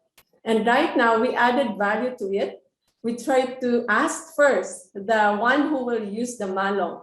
So what designs that you found it useful, and if you want to redesign it, how would that be? So listening to the customers of that malong. So we added a step on designing the malong and idea generation on how to design a malong. So that's an ongoing project right now with my student, and they are implementing that in a classroom here in Lanao del Sur. So yeah, I guess this is one big factor also motivating our students is integrating culture in learning the content. Thank you very much. Thank you, Doc Ami. Dr. Steinrück, do you have some cultural artifacts that you use for science teaching? I know it's more on Austrian heritage, but if you can share some of this, it would also be interesting for our participants to listen to. Thank you. This is actually a bit of a difficult question for us, because the research that we do at our institute, if we want to communicate this, sometimes it's very, very abstract, and it can actually be very hard to link it to artifacts or very specific things that people see from their everyday lives. But again, here maybe my answer would be that again, what we want to show our teenagers and kids that come to a place is that doing science is, and the feeling of doing science is really not so different from the things that they do in their everyday lives when they go and explore stuff and when they create stuff. So the summer camps, for example, that we do on our campus, we always do this in cooperation with the art museum that is our neighbor on our campus, and with the monastery in Klosterneuburg, which has a huge cultural heritage. And so we have some kids that do their science experiments on campus, and then we have some kids that do their, if you wish, art experience in the museum. And then at the end of our summer camps, they come together again and they actually talk about their experiences in these different groups and in these different subjects. And what we hope that these kids will see and experience, that these processes are actually not so different from each other. Coming up with a question, a scientific question, is a creative act. Creating an experiment is something creative. And building for example, we have one group in our summer camps that is all about robotics. So this is like a science group and they build robots. But then in the museum, the art group, they also build robots with a slightly different perspective. But I think this is really a nice example how these perspectives comes together. And especially, I think for girls, this artistic approach can be very attractive because it's so much more alive and warmer and inviting than a purely formal abstract approach to science. So it's definitely something that we want to build on and extend in the future. Wow, that's pretty exciting, Dr. Magdalena. I'm a bit curious about the kind of robot that was produced from the groups in the art museum and then the groups on campus. So also earlier you talked about transversal skills and skills that cut across different fields perhaps, and probably you can elaborate more on this, and then we will also ask our panelists to pick probably top 3 on their mind about skills in math in their case that cut across disciplines. Yeah. So this has become especially apparent for us during the pandemic, where we realized that something that scientists do on a daily basis, which is to question where does their information come from, to always question the data, ask basically just critical thinking in general, not just taking information that you get from somewhere for granted, but always trying to put it in perspective, always questioning it, coming up with methods to test the validity of information. This is something that we think is also very important for every citizen. When you think about misinformation, disinformation, and alternative news, whatever, the skills that the scientists need, they're so important for every kind of citizen in this age. So this is maybe one example. Thank you, Dr. Steinrück. We go back to Dr. Kathy. Dr. Kathy, if you want to share some of the transversal skills or skills that cut across disciplines that are intuitively developed in mathematics. Dr. Kathy? Actually, I'm not sure. I've not really decided if they're intuitively developed in mathematics, but one of the most important skills, and this is funny because this is what Magdalena actually spoke about, is communication. With mathematics, you could actually communicate with more precision and accuracy and more clearly. The ideas that are standing out when you're interpreting data, for example, or even fleshing out ideas on how to apply certain concepts that you have learned in math. And I think what's interesting, though, is that for most students, they believe that if you're good in math, you're probably poor in communication skills. And I think that's more of an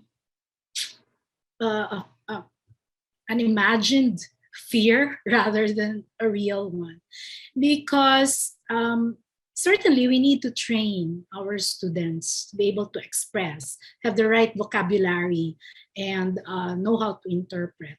But at some point, once they develop the straightforward ideas that they are trying to relay and narrate and communicate to others, eventually they do pick up that skill and they become more better communicators than other experts.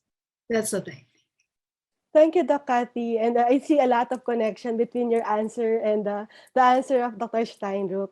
Now we go to listen to Doc Ami. Doc Ami, please. Thank you.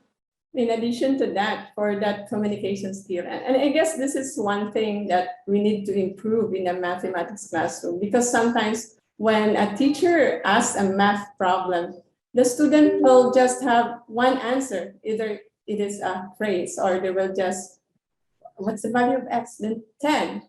They will not expound further why it is 10. So I guess what is very important now in a math classroom is we have to help our students how to communicate effectively. What I mean is when we give a very engaging problem, and we give opportunity for our students to communicate effectively, justifying the reason why they have that answer. Where thinking is really very important. We have to, that should be our goal as a math teacher, that every student or every learner in our classroom is a thinker, and a thinker must communicate effectively on how to use those mathematical content and how they will elaborate this for future exploration. Like in my classroom, I always put that as one of my goals. What if this happened? Then what happened next? And why it happens? What's your evidence on that? So I really encourage and I mentor math teachers on how to help students express their answer, not only one word or one number in math classroom, but communicate effectively math concept, because this will help them for their future skill in their future world. Thank you very much. Thank you, Doc Ami. Dr. Steinrück, would you like to add something? Please go ahead. Exactly. Yeah, I'm really happy we're talking about this this topic of communication so much, because I really think it's essential. And I repeat myself here. I think it's especially essential for girls, and giving them an idea about what science careers or math careers can look like, because I remember I was hesitant to start studying biotechnology, because I thought as a biotechnologist, I would have to spend my whole life in a lab and just like pressing buttons on machines. And I wasn't sure if this was for me. But now I know that every single successful scientist, or anyone who is working in a scientific profession and is successful at doing this, is successful because not only do they know their science, but they also know how to communicate. So there's so much potential and room to develop your communicational abilities when you go for a STEM career. And I think this is something that the girls in this world, they should know about this, because many of them think of themselves more as communicators than maybe as scientists. But actually you can and you should think of these two things combined. That's great, Dr. Steinrück, really emphasizing on the power of communication and how it actually plays key roles, not only in, of course, the language subject that we have, but most especially in STEM, no? Science and mathematics. And I guess Dr. Cathy would like to add to this one. Dr. Cathy, please go ahead. Oh yeah, just a quick note that and that is why teachers should encourage students to talk more in the classroom.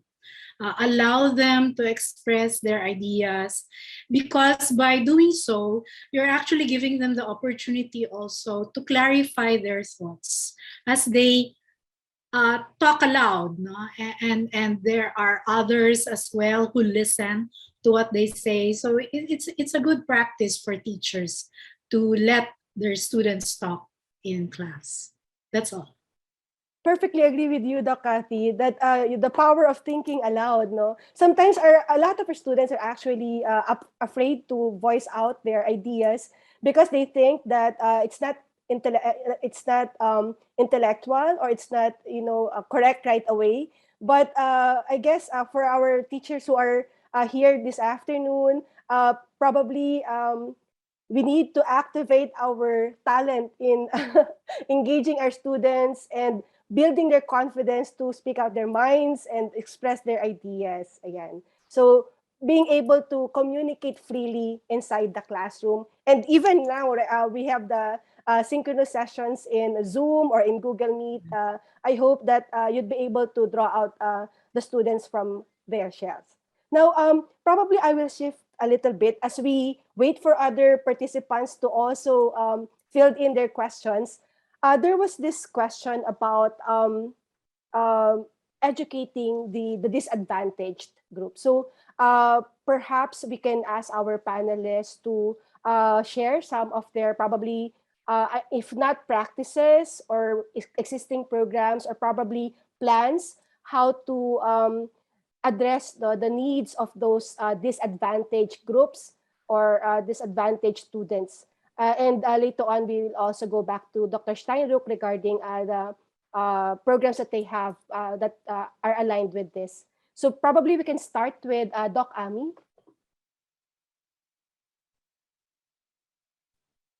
Hi.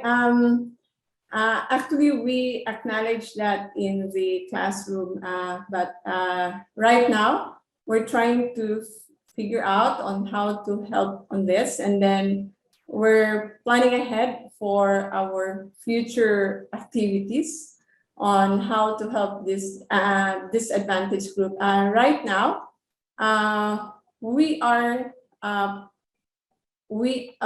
capacity building on inclusive education, and then we try to integrate that in a certain content in science and math classes. But right now we have to accept that we need more strategies on how to do it, and as well as invest more time on how to integrate in this group. But right now, we haven't yet a very specific activity on how to address with that disadvantaged group. But we are planning ahead on how to do that, because as we do our impact study in our activities, we have seen that, and we found that it is very important to move forward on how to plan with that. Thank you. Thank you, Dr. Ami.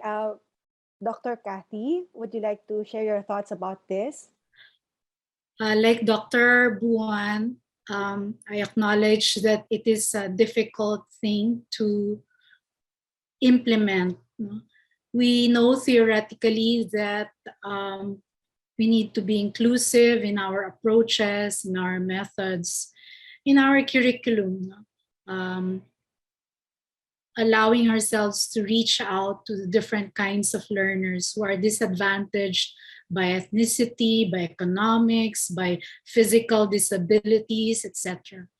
I think there is also a dilemma in terms of how exclusive or how special these curricula or classes must be for them, because if we want to be inclusive, first thing is maybe you should not shut them out. You should not even say that they are different from you, but rather that you see them as individuals who are capable of learning, and that with enough support, enough materials that will attend to what they can do, then they will be able to catch up. But we have not, I personally, my only experience about teaching disadvantaged students was when one of our majors, Rosel Ambubuyog, was my student in calculus. And I remember that the whole Ateneo, had to actually develop a different system, especially for her. And we've been successful because she also had her own tools. We got the necessary equipment we needed. We wanted in teaching math, for example, this was where I used a lot of manipulatives because she learned by touch and by hearing. And so I practically brought my children's toys for her to to feel, no? And I was teaching solids at the time in calculus, and so and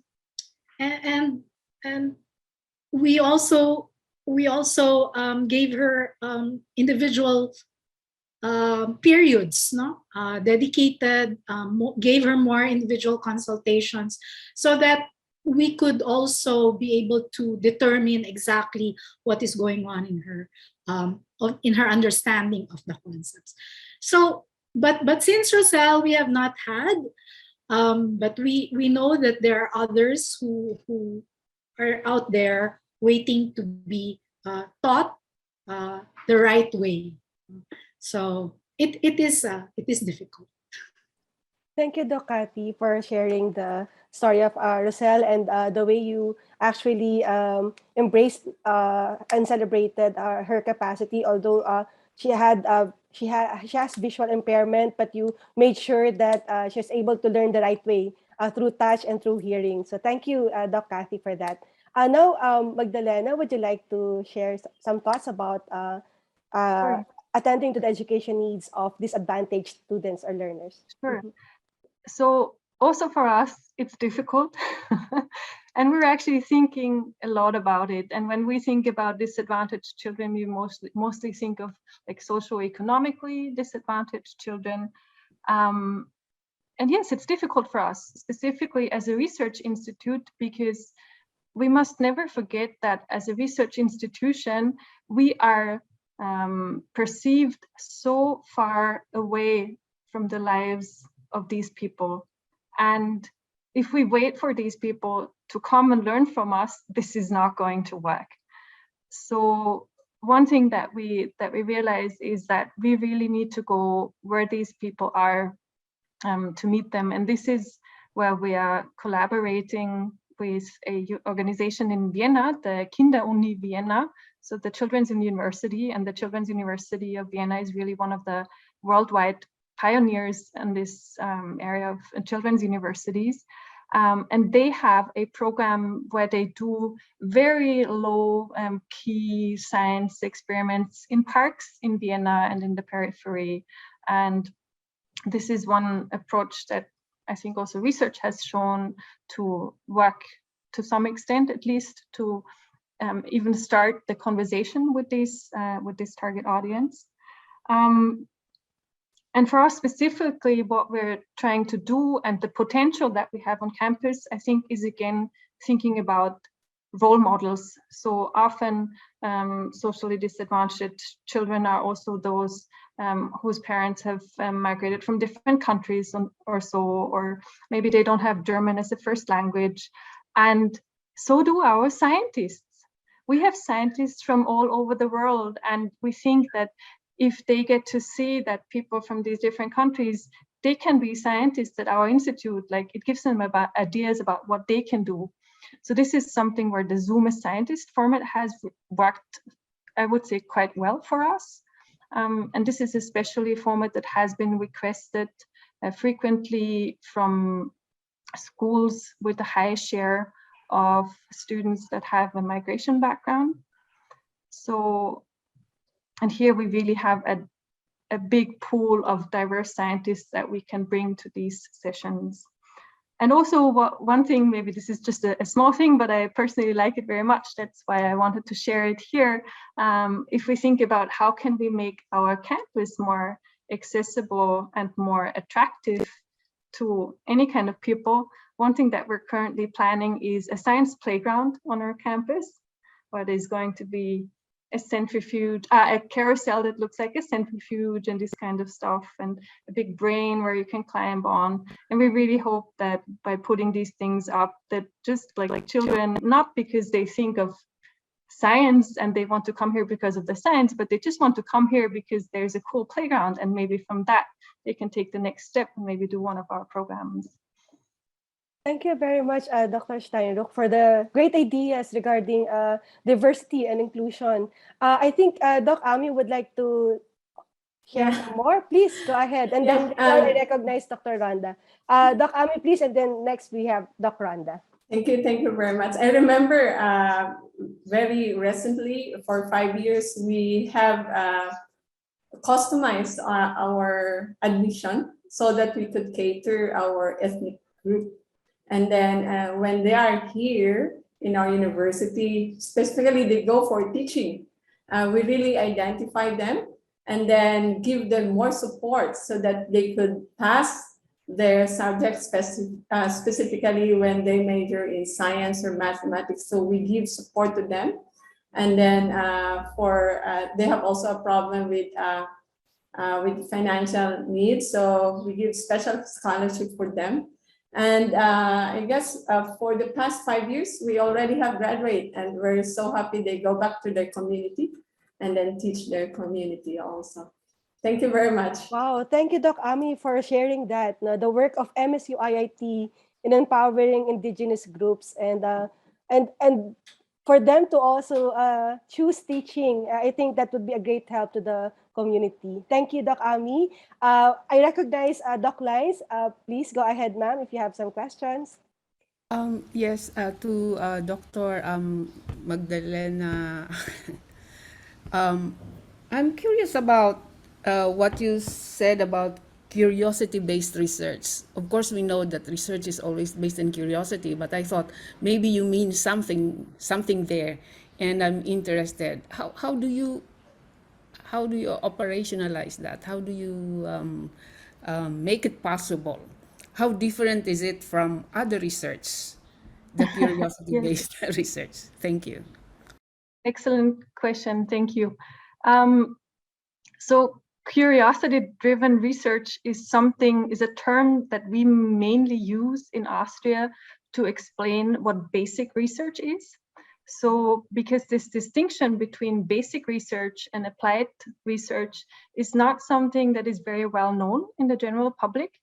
And Austria used to have a very strong community in applied research, so where we solve the problems to make more efficient motors or how to treat specific diseases, so very close to applications. But what we didn't have in Austria was an institute that is actually dedicated to basic research, which means like pushing the boundaries of our knowledge independent of the question whether this is going to help us with this and that problem in 2 years or not. And we call it curiosity-driven research because we feel this is something that people can connect to more easily. And if you look at our scientists, this is really what they're all about. They're really driven by their curiosity. Like we have a professor who once said that scientists are basically just grown-up children who never stopped asking questions. And this is so true. And another angle of curiosity-driven research, because you're asking how do we make it possible? How do we organize it, structure it? We're lucky that in Europe there is a special funding scheme for curiosity-driven research that really has very generous funding for very audacious questions and very big questions. And this is the ERC, the European Research Council funds. And actually pretty much all of our professors regularly apply for this kind of funding, and we're very successful in getting this kind of funding, which is of course a big privilege that we can actually work on these very basic questions. So funding, of course, is important to make this possible, and we're lucky to be in a place where this is possible. Thank you. Thank you very much for clarifying that. Thank you. Thank you, Dr. Lines. We also invite participants to ask their questions. I think someone was raising her hand. Denise, do you still have your question? And then another question coming from Angelo. So we'll have Denise first. Or this is Dennis Rivera, sorry. Are you still here? If not, Angelo, please, you may ask your question. Go ahead. Thank you. Angelo, please unmute yourself. Good afternoon. Please open my camera. Please open my camera. Okay. The tech team is Thank you. doing a good job. Thank Thank you. you. Thank you so much. Good afternoon. Sorry I'm late. Almost I cannot join the Zoom due to the volume of participants. Sorry I'm late. I my another meeting just be ending. So I just joined right now. Anyway, thank you for sharing your knowledge. It will help to my personal growth.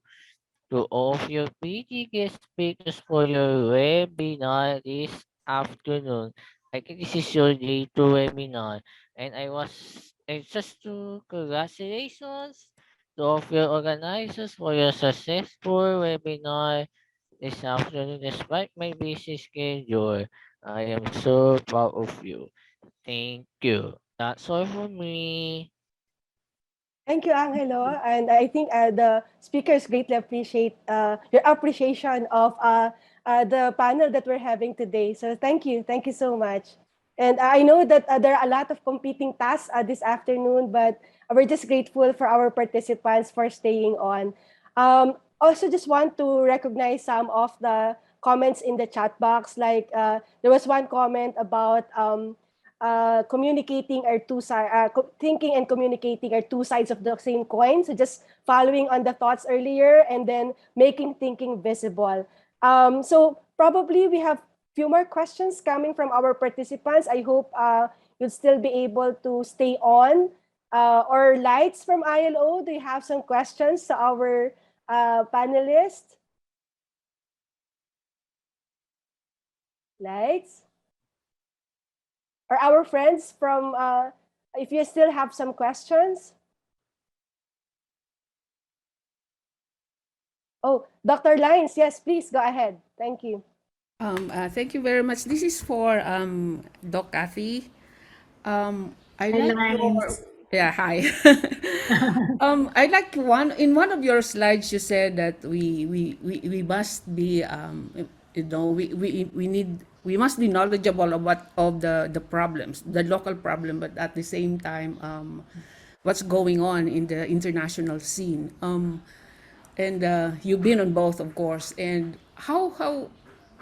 what can you advise? What else can we do to be? To train our researchers or perhaps our teachers to be knowledgeable of both contexts, know the local problem, but at the same time be mindful of the what's going on internationally, how they are solving their own problems. That's all. What programs or policies of the government or perhaps DepEd or perhaps the universities?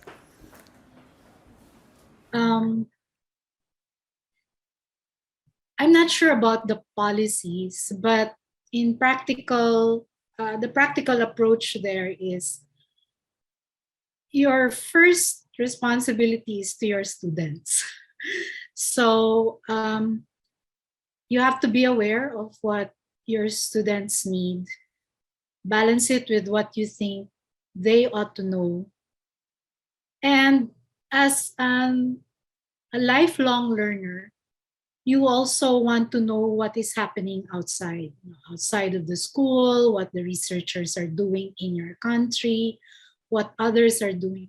Because part of this is we cannot control the information that comes in. Now with and we teachers have to be aware.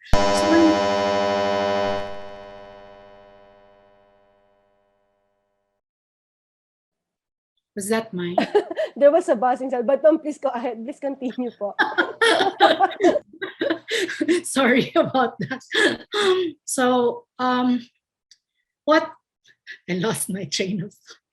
No, I don't know where the word comes from. But I guess what I'd like to say is that, for example, for example, when students say, "Mom, this is what we learned in Khan Academy," and you start to wonder, Can what? I mean, the first time that I heard it, I didn't even realize that my students were consulting other teachers in the web. No? And so that alone was a lesson for me. I was like, I need to know what these students are talking about. No? And so there I realized that, yeah, there's a lot of information there. And so we need to be able to help our students sift through what they are learning from different sources, and then help them go through the lessons with all these additional resource persons helping them learn. So I guess that's one way by which you can maintain the balance. But I think most importantly, you should focus first on your students' needs. I don't know if I answered you, Lines, but in terms of policy, baka maybe NISMED can start something. No, what I'm thinking actually is we're having this, the revision of the curriculum. So our problem is we're not doing well in ILSAS and in NAT. And yet, when you consult the curricula of other countries, they're so advanced, and yet our problem is, very basic. We're not doing well in terms of the knowledge of mathematics. And so you see the tension and the dilemma. Yeah, it goes back to my other challenge, which is the depth of the problem. And that's why we need to look at the different deep-seated practices that are actually hampering our efforts to improve mathematics education. Yeah, I think. Thank you. Thank you. Thank you, Doc Kathy, and thank you, Doc Lines. I think we went over time already, but probably at this point, as we wrap up the panel, I would like to once again invite each of the panelists to say some last words, words of encouragement for our teachers who are here, and probably for the other learners of our teachers, and our next generation of scientists and nation builders.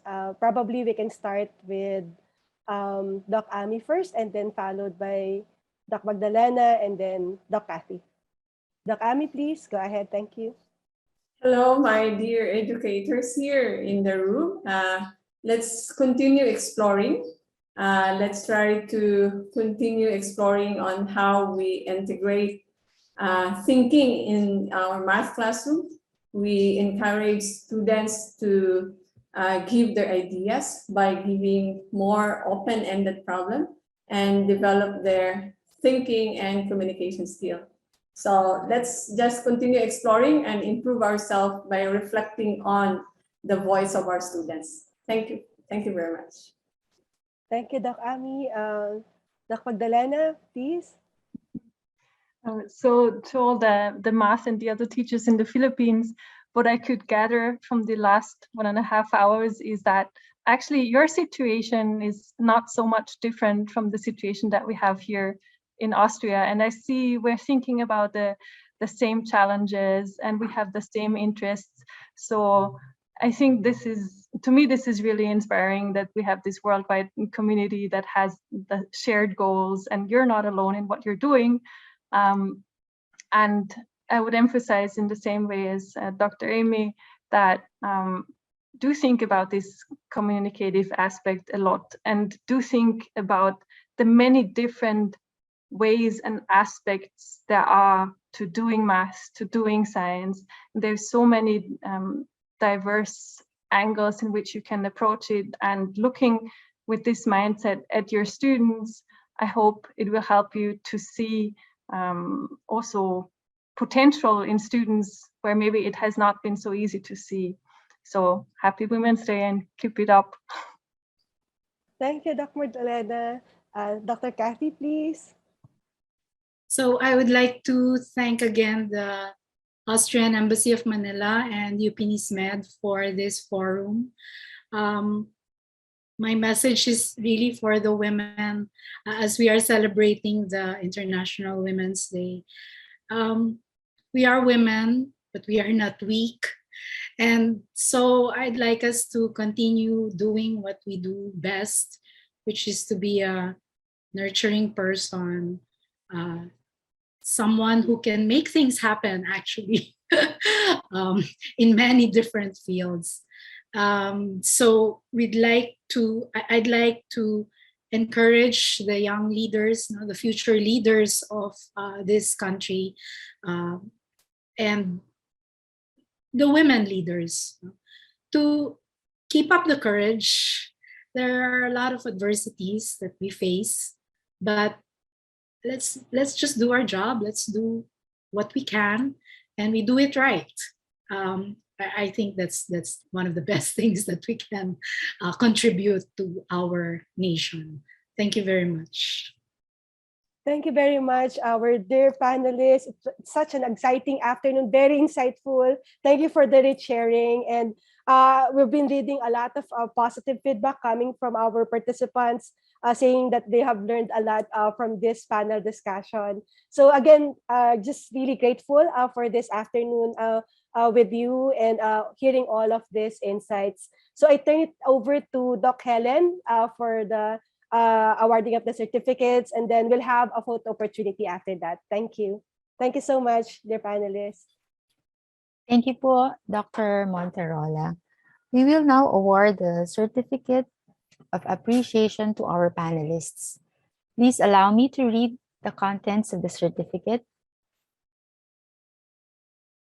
This Certificate of Appreciation is awarded to for unselfishly sharing her valuable time, expertise, and meaningful insights as panelists during the Science Diplomacy Workshop, Women in STEAM Careers webinar series, The Art of Science and Mathematics Teaching, with the theme, Celebrating Women and Girls in Science, Technology, Engineering, Arts, and Culture, and Mathematics, held via Zoom on March 8, 2022.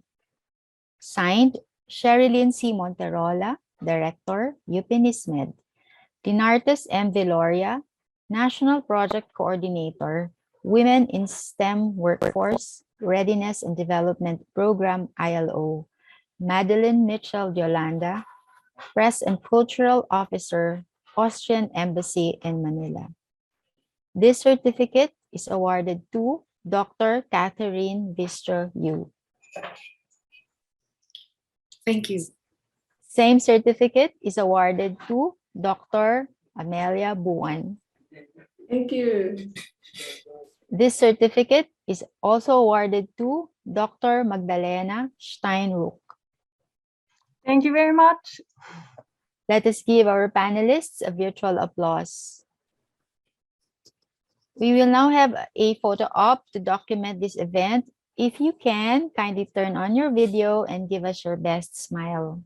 Ma Michelle? Yes, thank you, Doc Helen. So we have 10 pages.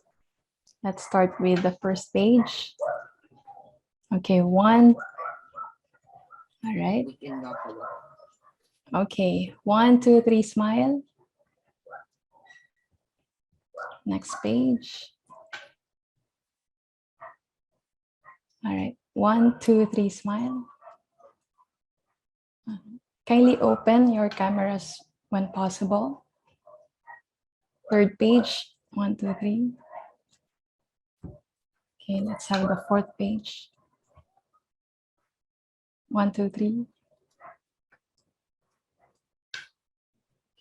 Fifth page. 1, 2, 3.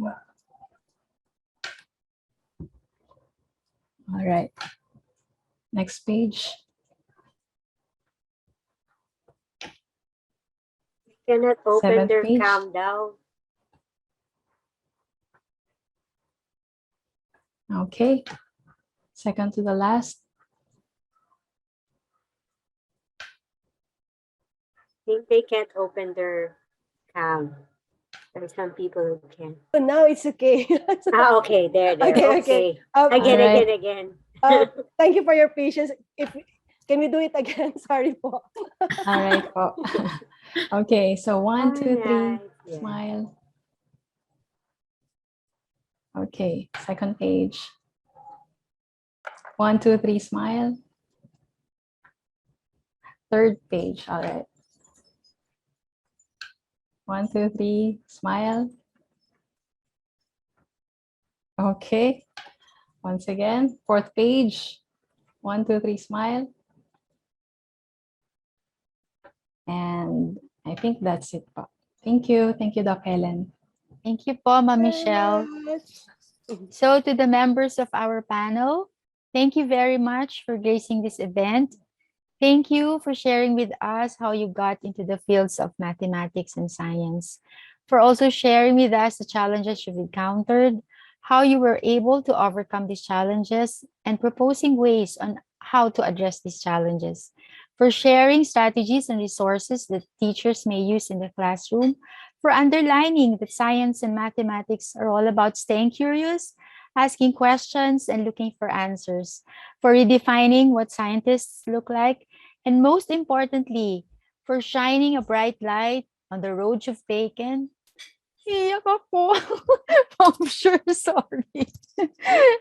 Actually, Dr. Vistro-Yu's message really touched me a lot. I'm so sorry. And most importantly, for shining a bright light on the road you've taken to give a much-needed nudge to women and girls as they consider embarking on a STEAM journey. And to our audience, thank you very much for being with us this afternoon. To receive your e-certificate of attendance, please answer the evaluation form. The link may be accessed from the chat window. Is it now available from the chat window? And the link for the evaluation form will be open until 11:59 p.m. on Friday, March 11, 2022. Now, if your colleagues were not able to join this webinar, kindly extend our sincerest apologies for not being able to live stream the webinar due to some technical difficulties.